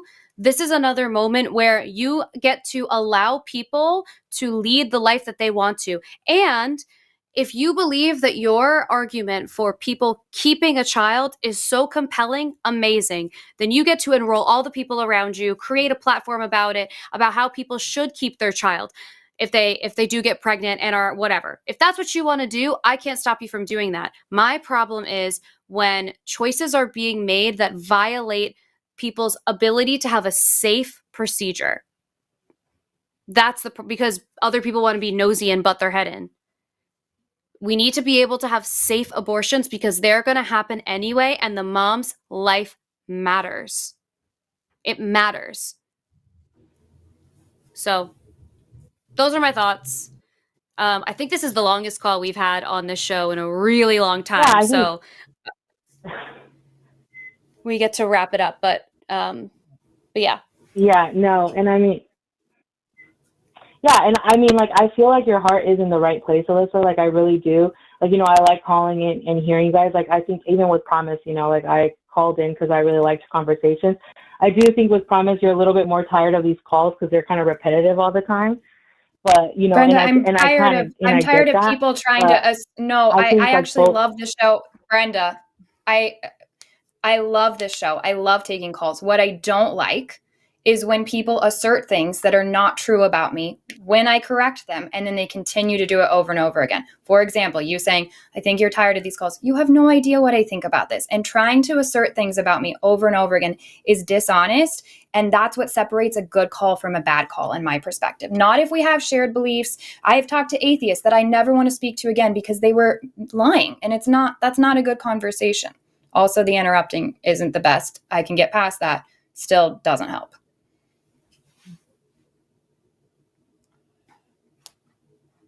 Yeah, it's just that there's also when I talk, I feel like it's quiet, and then I talk, and then I hear Alyssa talk. But like one of the things, Alyssa, too, is I think that the important thing is also to represent is, you know, that it's a life, that it's not just a tooth getting pulled out. You know, an abortion is, you cannot compare that to a tooth being pulled out. It's a whole baby being pulled out. Like, it's not just some fetus tissue coming out. It's a baby coming out. Like, that's why, you know, one time when I was really upset with the pro-choices, I was like, well, why don't you guys call true, Brenda? Why don't you guys muting. Okay, I can't let this kind of stuff get said. That's What's just not true. These are It's not true. What? They're not these pulling out a points, baby. They're not It's pulling not out a baby. And to put it that way is just, it's insensitive. It's also uneducated about what is actually happening. Again, I'm ready to just drop this call. If you want to call back and talk to another host, you're welcome to do that. But I'm ready to move on. So thanks for calling. We tried. Maybe you'll have better luck. Maybe Forrest. Call Forrest. He's a biologist. Talk with him. That's a good idea. Yeah. That's All right. a good idea. Brenda. Bye, Brenda. I also wonder if it would be helpful to like you can Google what a baby looks like at several weeks. And like if you think that like this is a baby at 6 weeks. Here's my problem. I don't give a shit. I don't care if That's it's not a Einstein baby. himself in somebody's womb. Like, I don't care. We shouldn't be legally requiring people to donate their bodies in that way. And I don't care if you think Yeah. it's a life or if you don't. I don't care if it's a grown ass man. I just don't think that's where I think bodily autonomy matters, and that's the problem. But my frustration with calls like that are not her position on all that. That's fine. I love having those kind of conversations. My frustration is this is clearly somebody that's listened to my family, you know, thinks that they know about my personal life and is trying to do the Christian thing where they apply emotion and this like false psychoanalyzation of somebody and assert basically it's kind of like ad hominem. I don't know exactly what to call it. It's just dishonest, and it shows that they don't know how to actually engage with the topic at hand, which is very frustrating to listen to her continually interrupt you and not respond to any of your points. You made brilliant points over and over again. She didn't even acknowledge them. It was just like, yeah, and blah, blah, blah, and just like completely ignoring what you said. Very frustrating. I think that there's I hope that she's still listening, because I want her to like listen to the call again, because when you're in these conversations, especially if you're a person who like doesn't debate people and like having conversations where some like the person you're talking to is disagreeing with you, if that's not something that you're doing very often, it's hard to really hear someone without being in defense and thinking about the next thing that you're going to say.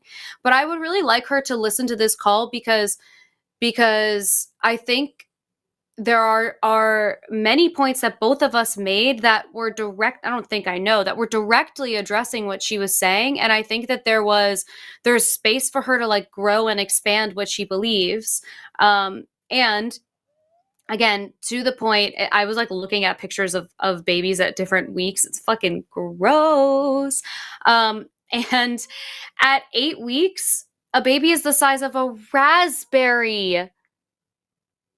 A raspberry. So at 8 weeks, I think at 10 weeks, is 10 weeks the cutoff for late term? I believe so. At 8 weeks, it's the size of a raspberry. Well, and so like I'm really done with the narrative of like you're taking a baby out of a person's body. Like, come on. I don't want to be insensitive though to people that but I don't want to be insensitive to people that have had miscarriages and all of that. Yeah. That's why to me it is really subjective. Like if that is a baby to you, then it's a baby. I mean, I think that it is a really subjective thing at that point. What I care about is the legality. And that's why I keep going back to that, because I get it. Like I had an ectopic pregnancy that I had to have an abortion for, and it saved my life. And I chose that. And I'm really glad that I did that, because now I'm, still alive, which is great so far. But that's not like I wanted that. Yeah.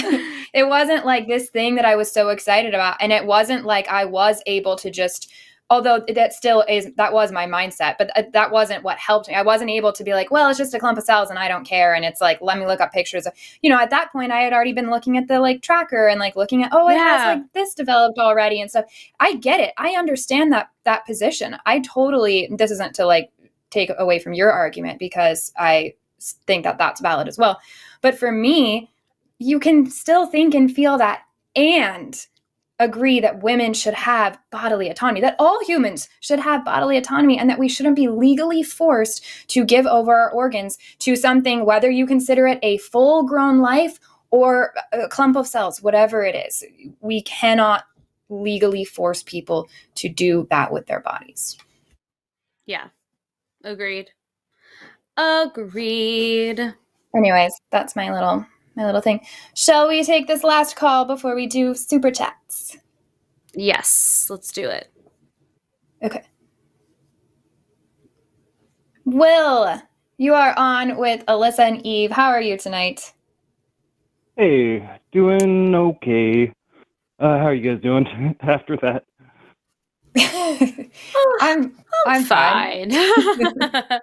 Thank you for asking. Apparently, I'm really rude, and I'm like Matt, which I'm totally gonna clip that and send it to Matt because we'll both have a good. I mean, it's what we laugh all over say that. about you when you're not around. Right, obviously. That's my reputation. That's why when I'm on with Matt, people are like, oh no, 2 assholes.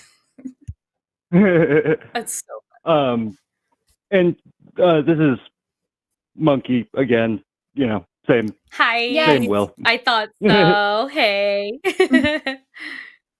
So yeah, real quick on that last point though, with Brenda talking about like, oh, it's not like pulling a tooth, it's not like pulling a tooth because you can grow a new fetus. Yeah, that's a very There's good that point. too. That's a very good point. But yeah, so I kind of wanted to talk about the male loneliness thing. It was funny. I was listening to Sean's call earlier, and like it kind of sounded like a lot of the same like echoes. Mhm.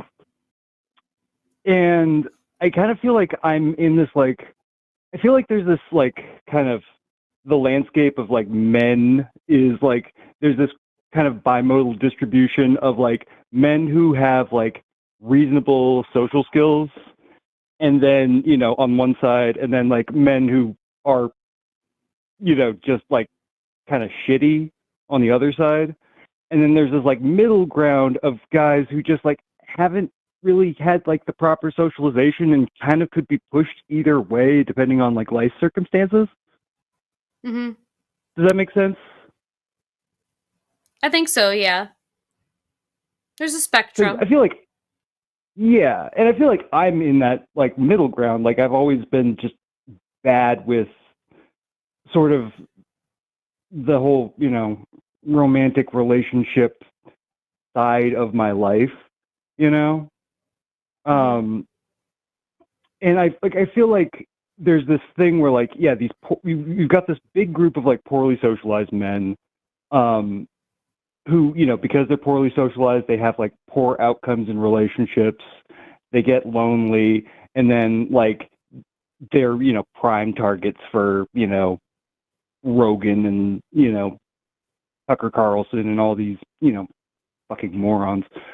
And then, I think the problem is like we're at like the third or fourth, like we're at like a kind of a progression of generations of this. Like, the guys who started doing this, like they're raising more guys in their image, and it's getting worse, And Yeah. the thing I kind of wanted to talk about mostly was like, I feel like there's a problem where we're not communicating to where guys like me are not being communicated to effectively. Because like Yeah. you get these things where or these answers where you're like, like don't sell yourself short, or you got to put yourself out there. You got to like have things to offer, and like it's almost like I need you to break it down a lot more. Yeah. And I feel like there's a lot of guys who are in that boat, and I don't know what to do about that, Yeah. And I get I there's not think that like I there's get there.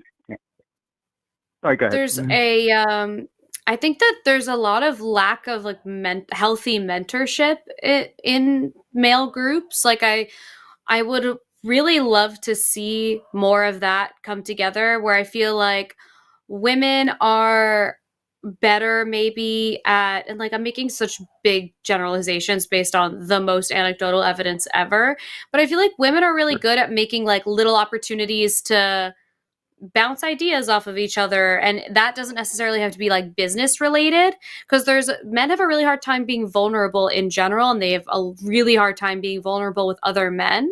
So I wonder if like, I don't know, it's hard to see exactly how things change, um because it feels like such a big issue that like the only way to really tackle it is within within your like direct social group? Like, how can we find mentorship and community within groups of the men around you?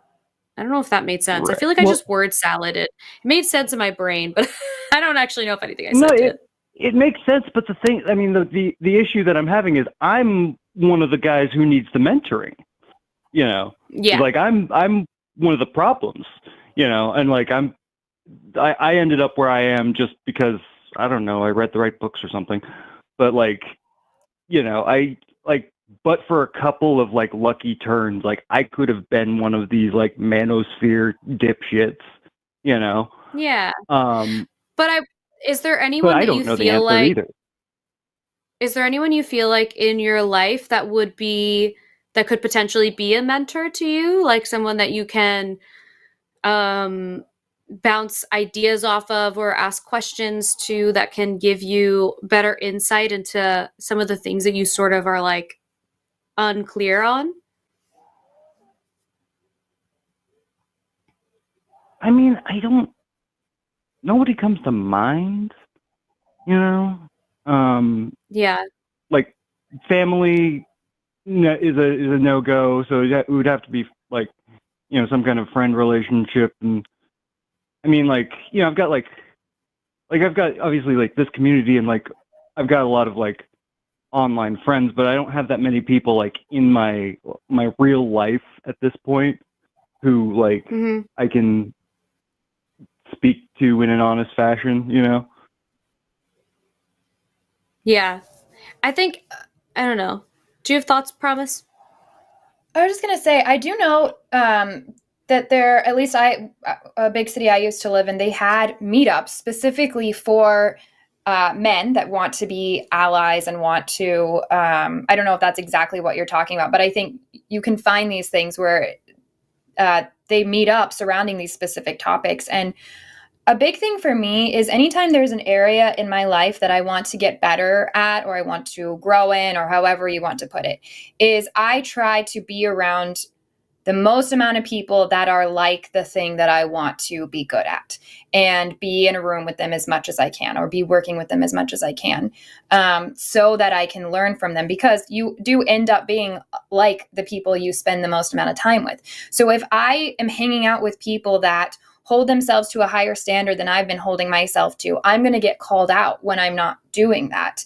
And I love that. Like, that's what I look for in friendship and in community. Or let's say I'm looking for, like, part of my life right now, I'll give this example, has been to learn to like sometimes not have to be fully working and doing activism. And so I'm trying to form some friendships where nobody knows or cares about what I do online at all. And some of these girlfriends that I've made do not have Instagram, much less follow me on there. No, it's not like we don't have these conversations and stuff, like they know because I've told them. But I get to go hang out with them and just like be myself and talk about my life. And I'm not Eve was framed, I'm just Promise. And so I've chosen to just deliberately, sorry, my face is like itchy all of a sudden, so I'm acting weird. But I've chosen to like be intentional and deliberate about looking for those kinds of people in my life. And it probably doesn't look like anything that deliberate. It's just like this thing in my mind where I'm like, okay, I know I want more of this and I want less of this, so I'm going to go for this. And maybe that includes also like picking up a book or whatever. I think I don't know if this is answering anything that you're really asking about, but I think anytime there's something in our life when we want to grow in, we feel like we have to put like a ton of effort in this one thing and find this one perfect thing, instead of just like a little bit of effort in multiple places, I think does better for us. So like finding a good book on the topic, finding a few content creators that talk about it in a way that you really can hear well and not have to like try to figure out what they're saying, and then maybe finding a group of people that meet together once a month. You know, it's attacking it from lots of different angles. I don't know if any of that's helpful at all. I also, I Will, think someone in the chat, Scout, is asking, and I think this is helpful just for clarification, what you what do you think the problem is? Like, that was the phrasing they used. And I don't think it's like there's like a problem, but what is it that you're trying to work on? Is it just the social stuff? Or is it the companionship? Yeah. like it's sort of, I'm at the point, like, I called a while back and I was talking about, like, not being motivated to pursue like romantic relationships and what have you. And like, Mhm. I feel like I've kind of worked to a point where I'm like, I want to see where things go, but like, I literally like, I don't know. Like, it's the first 3 steps that I don't get. Like, I don't know where to go, and I don't know like what to do to start an interaction. And if I could get to like that point, I think I'm smart enough to figure it out. But like, I've never been able to get to that point. Like, so just real briefly, like I did one foray like a long time ago. Because part of the thing is I've also been I've been out of the dating scene for over a decade at this point, and it's like I did online dating once, and like I made a Tinder profile, and like I had like no success with it whatsoever. Like literally didn't get a single hit, to the point where at one point I just like I literally just blind accepted like a couple of hundred people and just let it kind of set for a while just to see if I could get any kind of match, and it was like 0. Well, I think dating apps in general are really tough because people are, and I've said this before, for pretty much any boyfriend I've ever had, if I saw them on an app, for some reason, I've always used apps, but most of the people I've dated are people I've met in real life. But I don't think I would have matched with them on an app. Like, it's so weird because the way people build their profiles is not really a reflection of who they are, I don't think. But Right.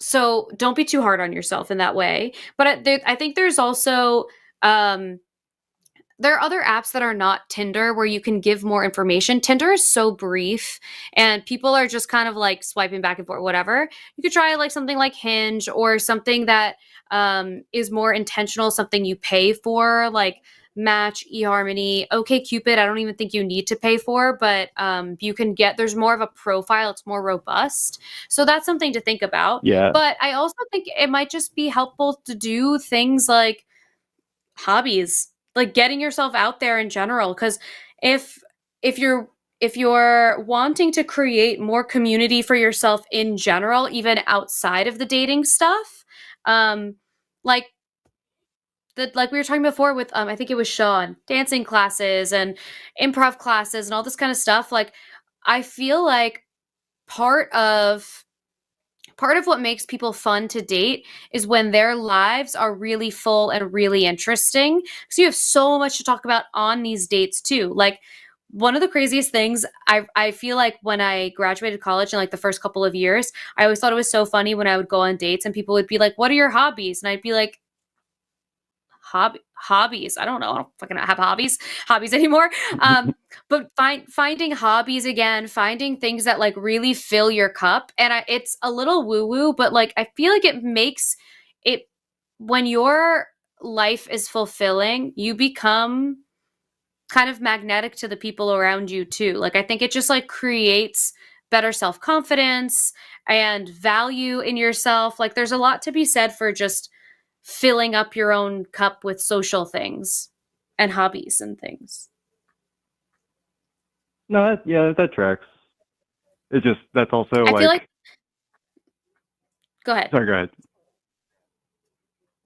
Oh, I just like that's like that has always been like a huge challenge for me. Just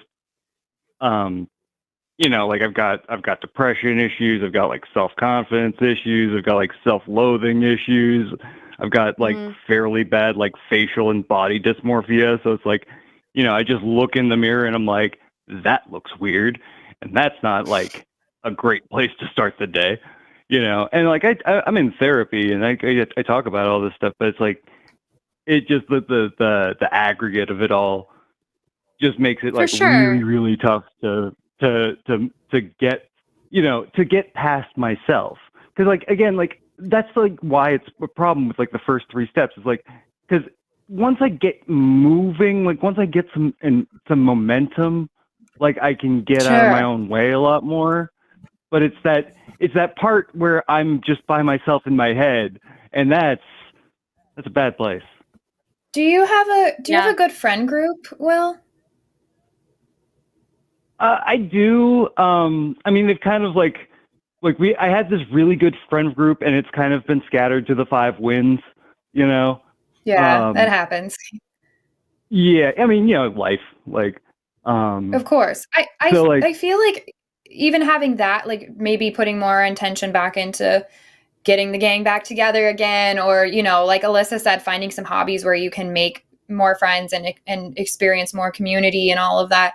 I think that is going to help so much, because I find that when I have the people that like remind me who I really am and how enjoyable I am, people that choose to be around me, not even for romantic reasons, just because they think I'm a fun person, they think I'm a fun friend, that helps me be my best in a romantic relationship as well. And most importantly, in my personal relationship with myself, which, like you're saying, that is a huge part of all of this. And I think that might help you with some of the momentum too. And I don't know, I'm the person in the friend group where when somebody's like, I'm single, I want to date, then I'm like, cool, I have you on my list. I have the other single friends I know on the list. Let me see who I can match. Like, I'm that person. And so, find friend groups with that person in it too, because that's what community is for. And I think that's what so much of this next 4 years is going to be teaching a lot of us, is how to focus on figuring out really strong community, because we're going to have to do that. We already should be doing that anyways.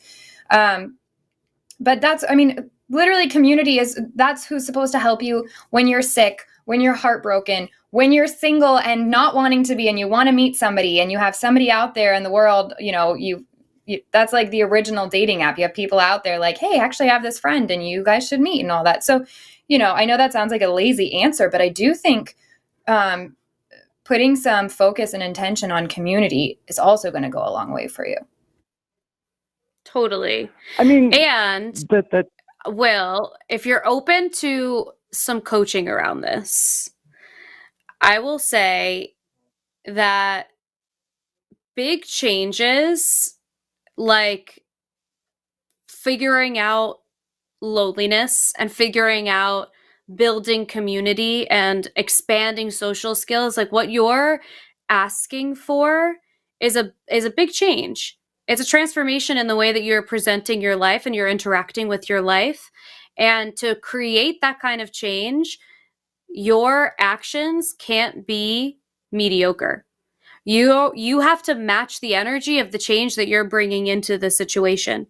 And so don't sell yourself short. Push yourself into, let's go to a dog park. Let's see if there's any local classes that are happening. Let's do an improv class. I'm going to look like an idiot and I suck at improv and I don't care, because we are going to push ourselves.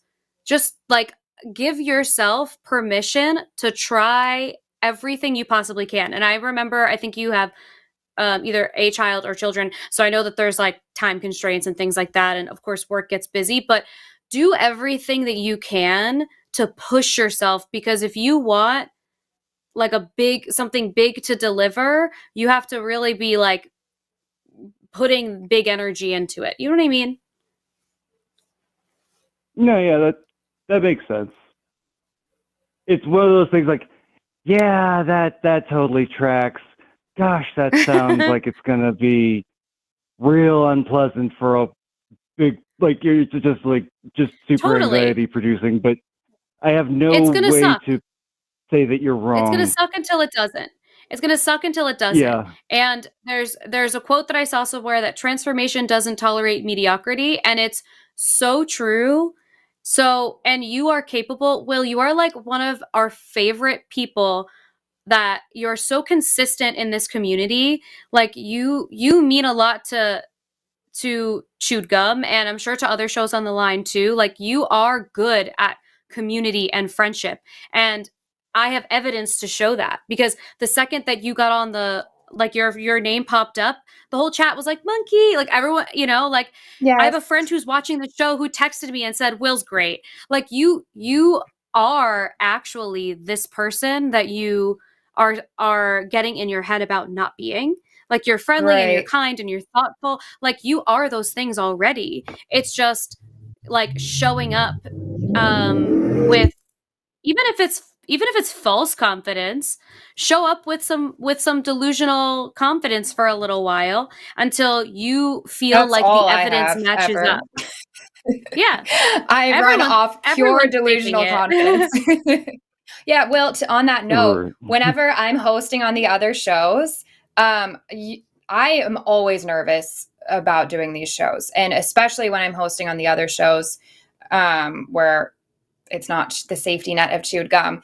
Seeing you in the chat, because that is when I like can pull up and see people in the chat. I'm always like, oh, okay, a friend. Somebody Yeah. comforting that's always saying something witty and great. So just adding that on to say that Alyssa's 100% right.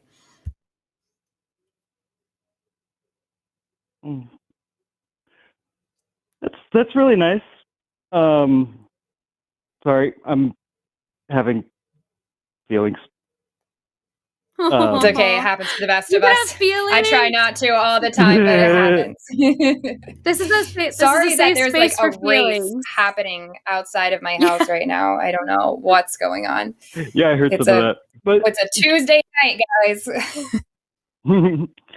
yeah, and I mean, no, that all totally tracks. And I think a big part of it, I think a big part of the motivation for me right now is like, I think with things being so bleak and like, you know, also with like my personal life, like, you know, like you said, like small child, recently divorced, all that kind of stuff. Like, Yeah.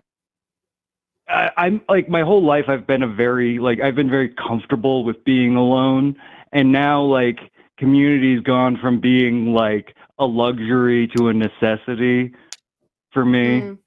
And I'm like, okay, well that muscle like fucking atrophied, so now I don't know what to do. But no, I mean I think I've got a lot of, especially that the thing about mediocrity is it's the part I hate, which means I know you're right about it.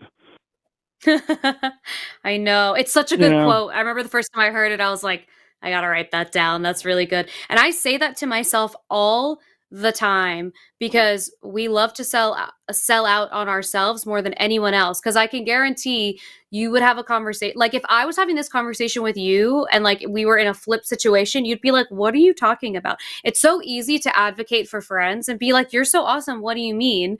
But it's so hard for us to do that for ourselves. But you Right. deserve more than you selling yourself out.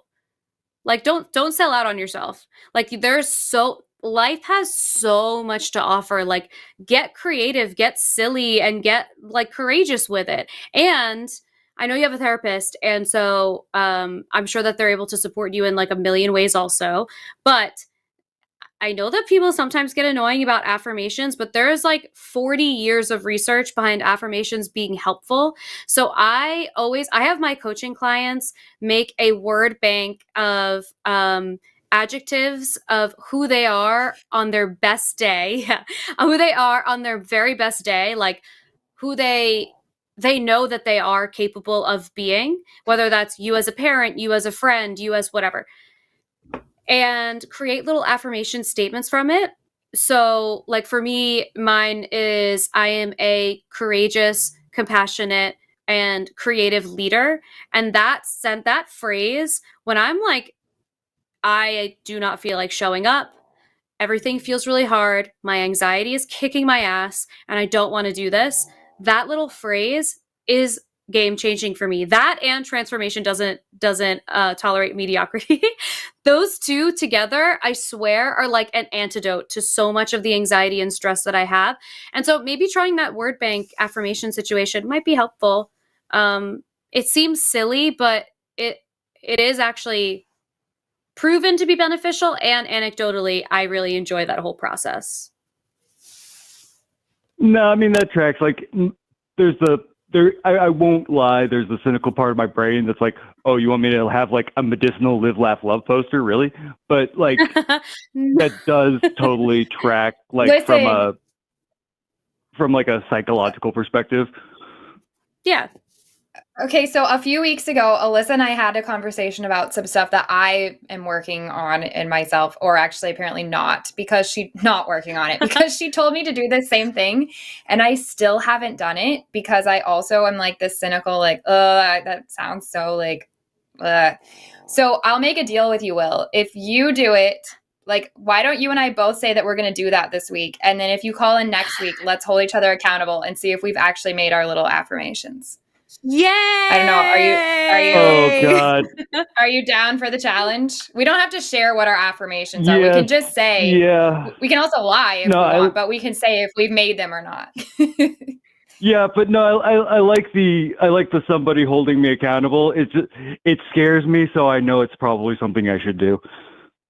Yeah. Listen, I don't Be want to do it brave. either. Walk But through the now fire. I'm hearing Alyssa say it again, and I'm like, I probably should take the advice of the person that I think is brilliant and actually follow through. So if she's telling us both the same advice, we should do it and then just see. Worst thing that happens is we can tell her she was wrong and it didn't help. Right. That's true. But more That's likely true. it'll be, oh, wow, you actually know what you're talking about, and it applies to me because I'm not special. I promise you, it is helpful. It is helpful. And worst case scenario, you made yourself feel silly for 20 minutes while you pulled it together. And okay, great. Then you move on to the next thing and you see what other kind of methods you can try, but it might be really helpful. And you know what? Sometimes I mean- we do be living, laughing, and loving, and it helps. I mean, I've certainly survived looking silly to this point, so like it's not like it's going to be the death of me. That's what I'm saying. Let's do it. Well, No, thank that's- you so much for calling and thanks for the conversation. We love when you call. You're welcome to call anytime. We really do. And I'm half hoping you do and half hoping you don't next week because I also don't want to be held accountable. Now I'm going to regret that I made this deal, but that's probably why I should do it. So. The thing is, now you've like given me the opportunity to do it out of spite, and that's enough to make me do it. Like honestly, truly. same. It would make it competitive, and then I'll do it too. So that's what I'm saying. Okay, let's do it. Let's see if we can stick to it. Yep. Thanks so much, Will. Hope you have a great evening. Good night, Thank Will. you guys so we'll much. talk to you next week. I can't wait to hear how your affirmations go. Bye. Oh my God, that's so funny. Yeah, I was listening and I was like feeling very shameful that I You literally still have not found the. I was like, "Oop, that's me." I'm the non-paying client. That's like, hey, by the way, I have this problem. Can you solve it? And you're like, yeah, you need to be nice to yourself and make affirmations. I'm like, I even wrote it down. Like I wrote down like what you told me to do and all the things. I have the note and I just didn't do it because I was like, You should try it. It sounds really silly, and if I didn't do it myself, I wouldn't be such a believer in it. But it really is helpful. It's also like some of like you could. I've read like, the you could science lie behind it, so I know technically it does work. I mean, that's yeah. I should probably just do it. And also, like, it's one of those moments too where even in that very first activity, this is like one of the first things I have my coaching clients do, because in that very first activity, if you follow through on that, you're proving to yourself that showing up for yourself. And that's a small thing. It's such a small thing. And so for you to show up for yourself in a way that is like selfish, like that's literally for the purpose of making you feel better, it does something to you. Like it gives you like a positive feedback loop in your head. So, anyway, we love Will and we love Promise and we love affirmations. Live, laugh, love. Aww. Shall we get to our super chats, which I feel like those are always affirmations of some sort. Anyways, we do have, I'll read this one from Jamnick06, a super chat. 6 kids. Yep. The girl I wanted to marry in college wouldn't stay with me because I wasn't Christian enough. Then she had 6 kids with the guy she married. # dodged a bullet. # happy non-breeder. I mean, more power to the people that want to have that many children, I guess. I think that's how I feel about that. But also, congratulations to you, because on my end, I would agree that it's better to not be the one in that situation. Yeah, But thanks, Janet. that sounds a little crazy. $9.99 from 9 9s. Lots of nines. I, male, wish the women in my life, mother, sisters, friends, etc., would abandon religion. They are strong. Yeah. Well, I think being open and honest, with small things might be helpful. Being like, I don't know. I don't even know what I'm saying anymore. I think I'm tired, but I hear ya. I know, I'm like losing it. Yeah. $5 from Heathen Granny. Women deserve better than misogynistic religions that are rooted in patriarchy that are currently being enforced in our schools by Commander Cheese Puff. Agreed. Thanks, Heathen Granny. £5 from Mystic Minds Analysis Tavern. Next month will be 1 year since I started learning to draw. I will redo my first sketch. Suck it, AI bros. Yay! We love hobbies. Amazing. That's so cool. That's awesome. I wonder if you drew your... I was about to ask that, yeah. Yeah. $5 from El Mago Blanco. I'm entering a yo-yo competition. Been practicing a trick called Godspeed. I think I got this. Amazing. That's amazing. Wait, and are you guys sharing your things that we're bragging about? Oh yeah, I did see some. Is that maybe what this is? Because I'm excited for that. Okay, cool. This was before that. Okay, got it. So we didn't get there yet, but if I was entering a yo-yo competition, I would brag about it. I would brag about it too. $5 from Alishana Silverbow. I've been given permission to brag. My senior year in high school, I placed 4th in state solo competition on the oboe. I peaked early. That's awesome. That is amazing. I love that. This brief less than a year that I went to college before God told my fiance that I was supposed to leave. My roommate, one of my roommates suite mate, played oboe, and I learned to love that. I didn't have to learn. I just hearing her, like, I love that instrument. It sounds so nice. Anyways, That's amazing. Thanks for sharing. Amazing. That also reminded me that my senior year, I won one superlative, which was the friendliest of my graduating class. And I was thinking about that because... That makes so much sense. Well, I was thinking about it because when we were talking to Brenda and in the chat, people were like, Alyssa, what's it like to be the nicest? And I was like, all I could think of was when I won friendliest. Like, I've been doing this. Yeah. Yeah. That's so cute. $9.99 from Shannon Santoro. Thank you so much for everything you do to give women and members of marginalized communities a voice. Daily, you help women to heal from their religious trauma. The world is better with you in it. That's so sweet. Thank you, Shannon. Thank you, Shannon. Thanks for the support. $5 from A. Krenich. I started grad school in creative writing 11 years after formal school. 2 classes in, and I'm doing great. Keep up the good work, ladies. Woo! That's amazing. Good for you. That's so cool. Congrats. Wow. I love 11 that. years after school. Amazing. Oh, this is me. Sorry, I'm eating a candy because I keep feeling like I'm going to cough. $10 from Denny Assel. Current co-job performance eval was great yesterday. Promoted and pay bumped, but shorted $8. Interview for new co today went well. New company. Sorry, I'm losing my mind. It went well and willing to start my pay where current company won't raise me to. Amazing. Incredible job advocating for yourself too and making sure you get at least the minimum of what you deserve. That's so awesome. That is Congratulations. Awesome. £10 from Herbie Shine. Promise, what song is on your video from earlier today? Please don't use it again. I wouldn't normally beg, but I beg you, don't use it again. I feel your pain with tech and delight when it works. Okay, it's a song that's so funny. I actually also never want to hear this song again because amongst all my problems, I'm really bad at figuring out how to mute something when I'm checking the comments. So when I'm on on my phone checking the comments and responding to stuff, this is what I'm hearing over and over again, and I understand why Herbie's asking this because.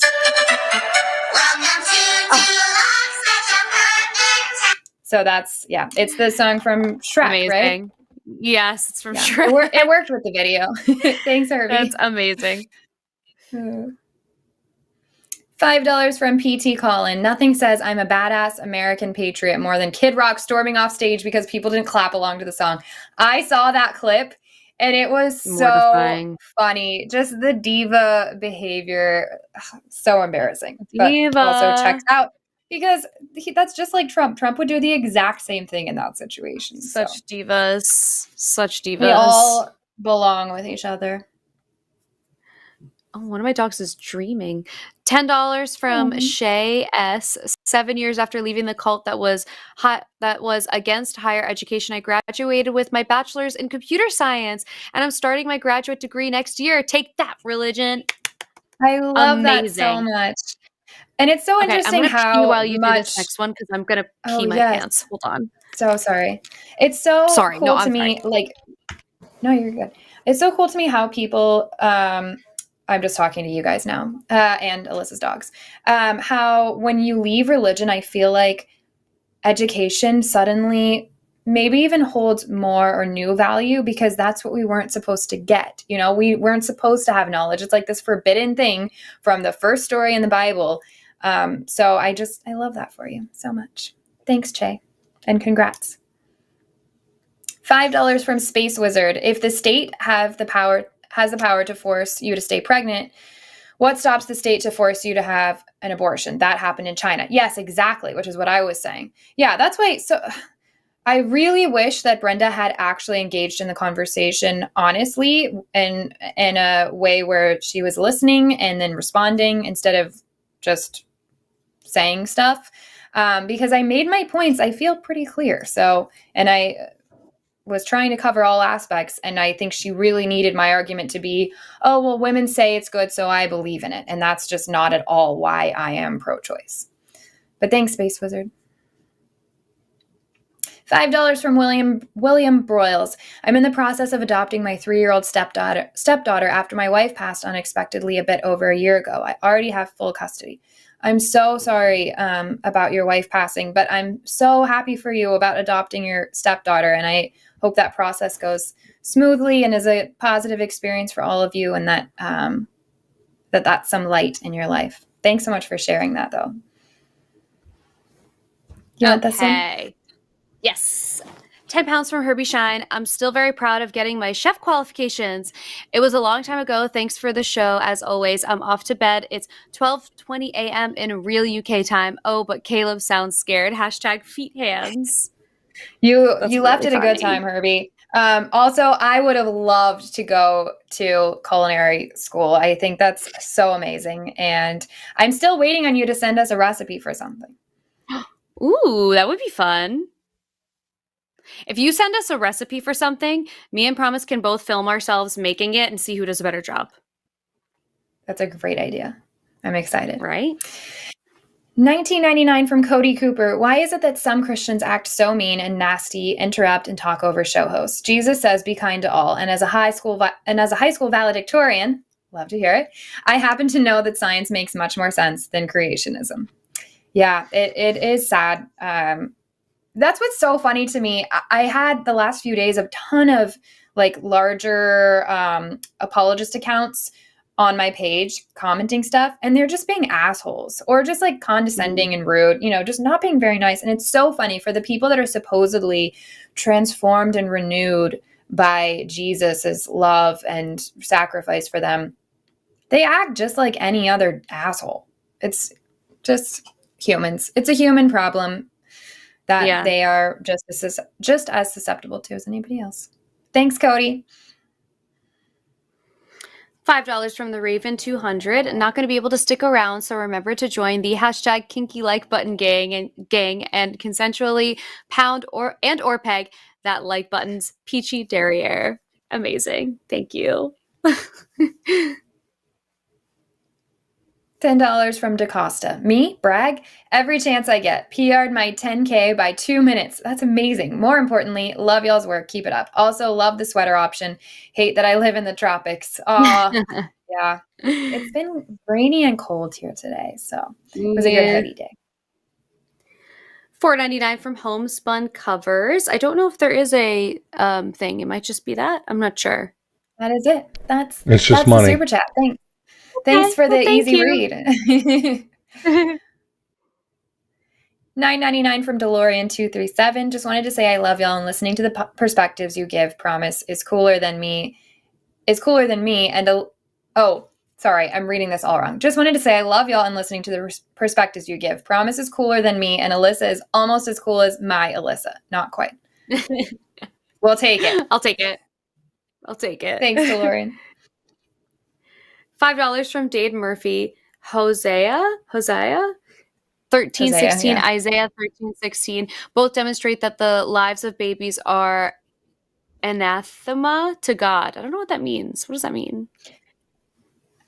Well, I'll read you those verses. Let's see, where is it? Oh, yes. Samaria will bear her guilt because she has rebelled against her God. They will fall by the sword. Their little ones will be dashed to the ground, their pregnant women ripped open. That's beautiful. Also, what's the one in Psalms about blessed are the ones who dash your little, blessed are those who dashed the infants against the rocks or something like that. Yeah, Jesus does not care at all about babies. In fact, I made a meme about it that I'm going to post tomorrow, so you guys can look forward to that. I can't wait. I love that you're in a season of memes. I'm in my meme era. You are. $10 really? From Space Barbarian. I don't want my taxes to pay for armed agents of the state to bully people into giving up control of their bodies with threats of violence and incarceration. Yeah, that's it. Yeah. Fully agree with that sentence. $4.99 from Coffee Mom. If it's a child, then removing it means it's been born. Otherwise, you're acknowledging that it hasn't stolen enough of her resources yet to be alive. That's a great point. I'm going to keep that. It's a great point. Thanks, Coffee Mom. $5 from Aaron. Why was hope in Pandora's box? Hope leads us to stay suffering. Keep the abused with the abuser. Alyssa, your life just flashed before my eyes. Like actually made me nervous, and I was like, I'm not falling. She is. Keep the abused with the abuser. They'll change. Didn't mean it. They love you, really. Yeah, totally. That's another point that I was trying to get to in that conversation. We didn't get anywhere in that conversation with Brenda, but that hope is not valuable on its own. We have to get into context. We have to get into hope for what, because if you tell me that I'm going to win $1 million tomorrow in order to make me feel hopeful about it, but I'm not going to, and then I base my whole life off of this idea that I'm going to get $1 million tomorrow, well, that hope is going to be worth shit tomorrow when I figure out it wasn't true. And then I will have wished that I didn't ever have that hope. So yeah, hope in and of itself is not just like a great thing. Aww. This is the cause of the earthquake that we just experienced. $5 from Bobby Keniston. Hard to be serious. I don't know that I've got much to brag about. Sort of proud that I have 33 plays published for teens and kids. That's a lot to brag about. That's amazing. 33? That's cool. That's a big brag. That's amazing. Amazing. Thank you for sharing that, Bobby. And yeah, you should brag about that all the time. $4.99 from DeLorean237. Brenda being scared to death of promise is making my day. I wasn't trying to be scary. I was asking direct questions. So I totally understand why she pegged me as rude. And I'm fine with that. I don't need to be perceived as nice to have a good conversation. I just need honest answers. And I wasn't getting that. So I guess that put me in the rude category because I was trying to get things answered. I mean, it ended up being a 38-minute call, so for nothing. It was like, yeah.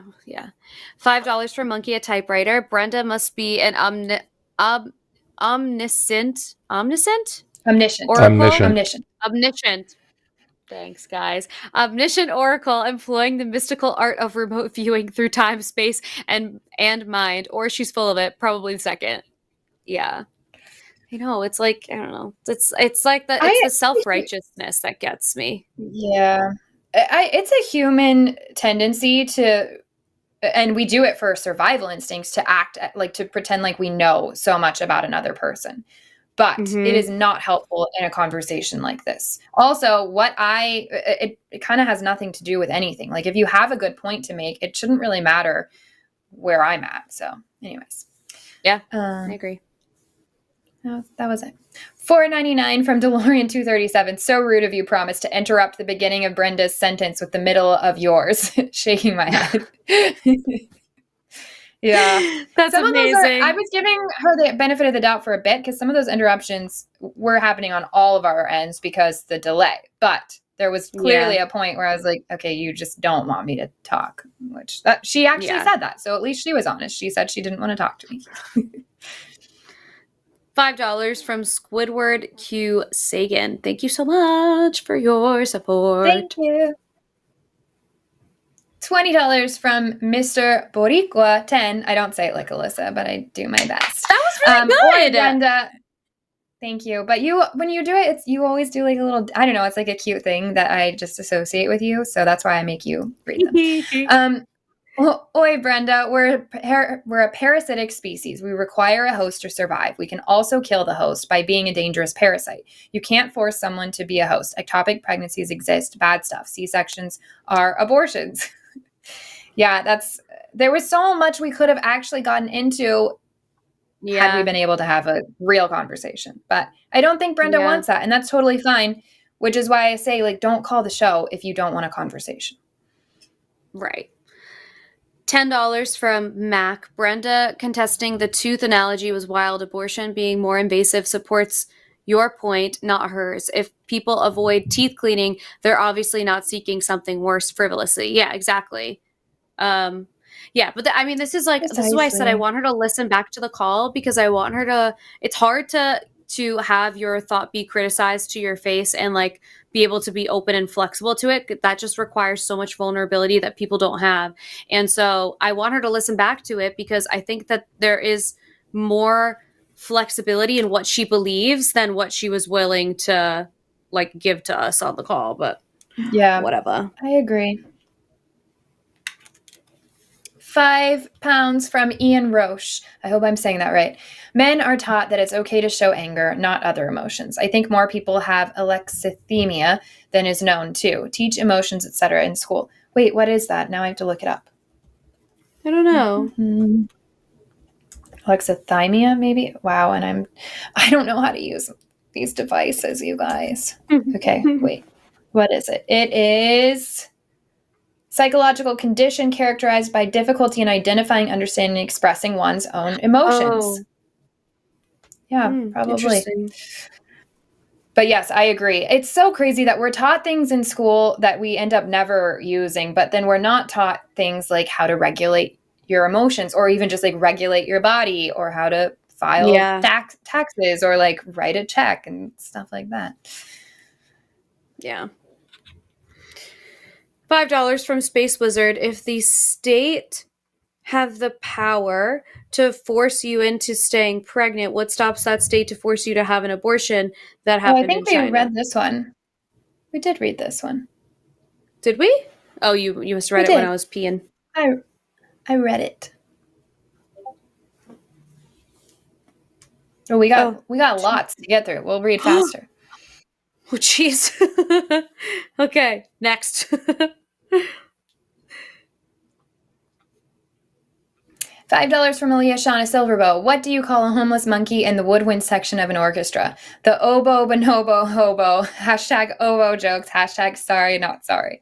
Oh, amazing. My goodness. $10 from Jamnik06. Started visiting live chats to follow Monkey at Typewriter's comments. Will, you are brilliant and funny. Someday you'll love you as much as we do. Hashtag line fam. Aw, love it. Thanks, Jamnik. I love it. Very true. $9.99 from Gwendolyn Wade. I love that name too. No one is harder on you than you. Always love yourself first. You're all awesome. Me. Love that. Yay. $5 from Brian Zupke. Really love the show. You both rock. Go fuck yourself, Jimmy. I love that we know that one now. Remember the first few weeks of us doing this? We were like, what does all of this mean? Like, what is this? Yeah. $10 from Catherine's Leap 79. Writing affirmations hundreds of times really changes your neural pathways. That's what I've heard. Really We'll find out. We'll see. $5 Canadian from Cartoon Hero 1986. Another silly thing that helps is talking to and checking in with your inner child can really help you with centering techniques. Yeah. Agreed. There are lots of really good meditations you probably can find to help you do that. Can't wait. Brand, I know. $10 for a monkey at typewriter. As far as bragging, I once engaged in a fight with 4 guys I overheard talking about roofing women at a party. I even used their phone to call an ambulance. Wow. Hashtag 5 minutes of Batman. Also used to play cello. Wow. So many of my favorite things. Cello and getting rid of dudes that are talking about roofing women. Amazing.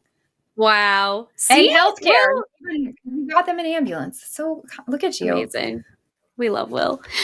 $10 from Jamnik06, award-winning multi-percussionist, 25 years as pro, recovered opiate addict, survived depression, anxiety, unaliving thoughts, and now ready to be an activist and an ally. Hashtag bragging upon request. Jamnik06. That's so cool. Wow. Wow. The people, and I actually really love this. I know, and I love that award-winning multi-percussionist. That's crazy. I like this this prompt because now we get to learn about people who are in here all the time. Like Jamnik is in here all the time, and I love that we know this about you now. This is so cool. I know. Thanks, guys, for sharing. $5 from Dew. Will deserves his own membership emote. He's integral to the line. I agree. Hell yeah. Hell yeah. Unfortunately, I'm not the person to ask how to do that because I don't even know how to select an emoji thingy on the, I don't know how to use I have no idea. The chat. $5 from President Starscream. If faking a smile can improve your mood, then surely personal affirmations can have a similar effect. I am forking amazing and I do feel amazing.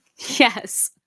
That's true. Yeah. Like when you don't feel super happy, if you force yourself to smile, eventually your mood actually matches, which is so creepy. You know what I do? I don't know if you've ever read the book Presence by, I have it so like right around here. Oh, it's literally right here. Hang on the floor. Because I was just looking at it again. It's called Presence by Amy Cuddy. And it's about confidence. And she talks a lot about body language. And like before you go into an interview to kind of do a Superman pose. She gave a really amazing TED Talk one time too that you guys should look up. But doing poses. So I do those kind of affirmations. I do the body language affirmations. Like I know if I'm about to, even if it's just like to meet a person for the first time and I'm nervous about it or something, like a coffee or something, and I haven't, it's like a business thing or whatever, I will like in the car be like puffing myself up and be doing, and it really does help. So it does. Our brains are like so intricate and amazing, and also kind of silly willy because you can like literally trick yourself into having confidence. Yeah, kind of the worst. And also wild. Silly goose. $5 from Joshua Everett. I find out tomorrow if I'm getting promoted or laid off at the end of the month. I'm qualified and the interviews went very well. Wish me luck. We will wish you luck, Joshua. All the atheist thoughts and prayers your way. Well, but let us know how it goes. And our toes. Yeah. $10 from Catherine's Leap 79. New name for Orange Monster. Impetus. That's amazing. That's awesome. Really good. $5 from Tenacious T. A great show, you two. Thoroughly enjoyed hearing y'all cook every week. Hashtag Team Monkey. Oh, love it. Thank you. $9.99 from Gwendolyn Wade. I saved a little boy from drowning in a hotel pool when I was a teenager. Whoa. Wow. Those are the kind of stories that make me emotional. That's wild. That's really amazing. Good on you for stepping in. $5 from Giddy. I got anxiety meds and a therapist. I'm back working on YouTube channel. I'm not gay, but way too many dudes are attractive, and I want to celebrate that too. Okay, slay. I love it. Always down to celebrate some attractive men. Yeah, why not?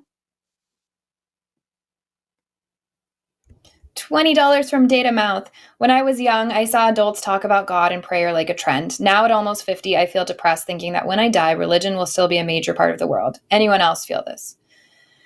I do, and then I remember that most likely there's nothing after this, and I won't be around to experience it at all. And I think that I put that energy of, because I do get you on that feeling of like, wow, this is just this thing.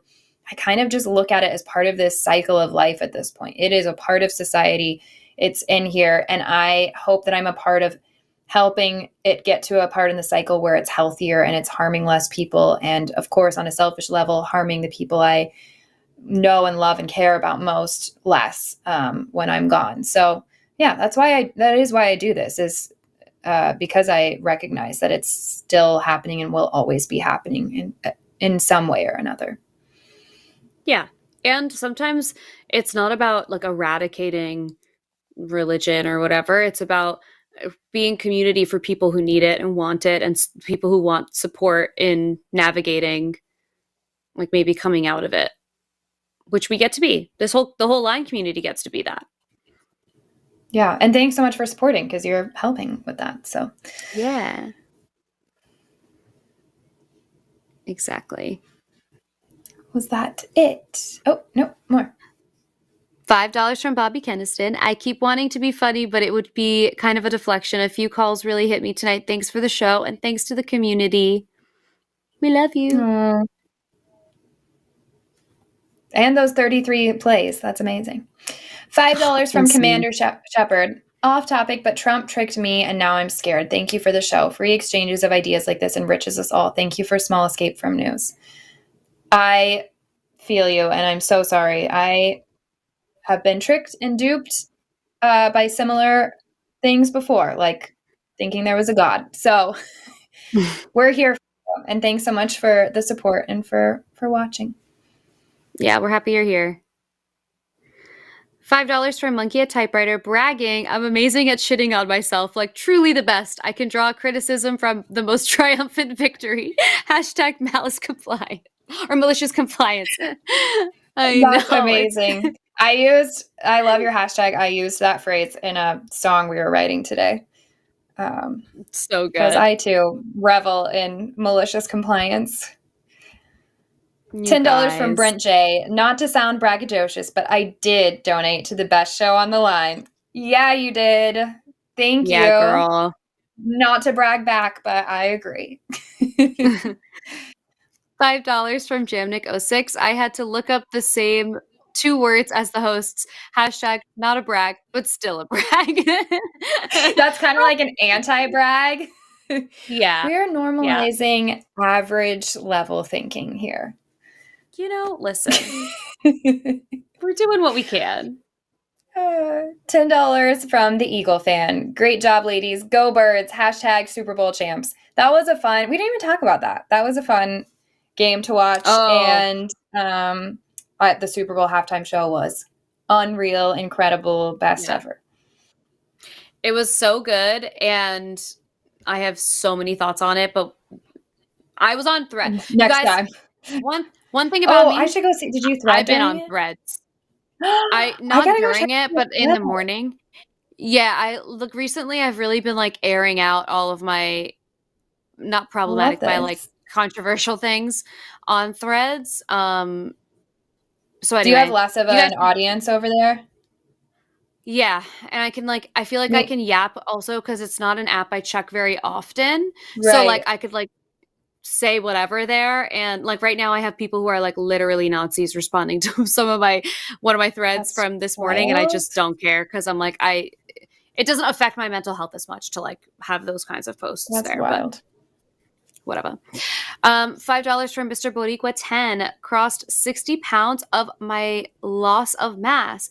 Feels good. 60 pounds is crazy. That's like a toddler. Congrats on feeling better too. That's amazing. Yeah, that's amazing. Good for you. 5 pounds from Ian Roche. Therapist helped me with my negative inner voice and thoughts. Told me to imagine an ally to stick up for me. My ally is Steve Rogers, Captain America. That's so sweet. I love that. That's really I cool. love that. That's a I great like that idea. idea. $5 from Cade Moore. Hashtag vicarious brag. Oh yeah, vicarious brag. My wife is back at college while we both hold down full-time jobs and raise 2 kids. I hold down the fort as she hashtag girl bosses metallurgy. I love that. That is That's so amazing. cool. What 2 you guys sound toddlers, like a no cool less. team. Yeah, that's the like I was a nanny, so that's honestly the craziest part is that you guys are doing that Yeah. too. But amazing. Amazing. Love that you guys are supporting each other. $5 from One-Eyed Heathen for malicious compliance. Use it for mischief and liberation. Love Yes. Love it. it. Thank you guys so much. No, Love this is hanging the out with latest all we've of gone in a you. long time. This is it's so past our bedtime. But thank you guys for all the support, all the amazing comments. Thank you to the moderators, screeners, Amargan, our favorite producer of all times. Yes, and we'll be back we here love next you. week. We'll see you next week. We love you guys. Thank you, everyone. I am sleepy. Oh, and don't forget, the Line Is a Podcast. New episode Funny reveal. yesterday morning, Friday morning. Oh, puppy.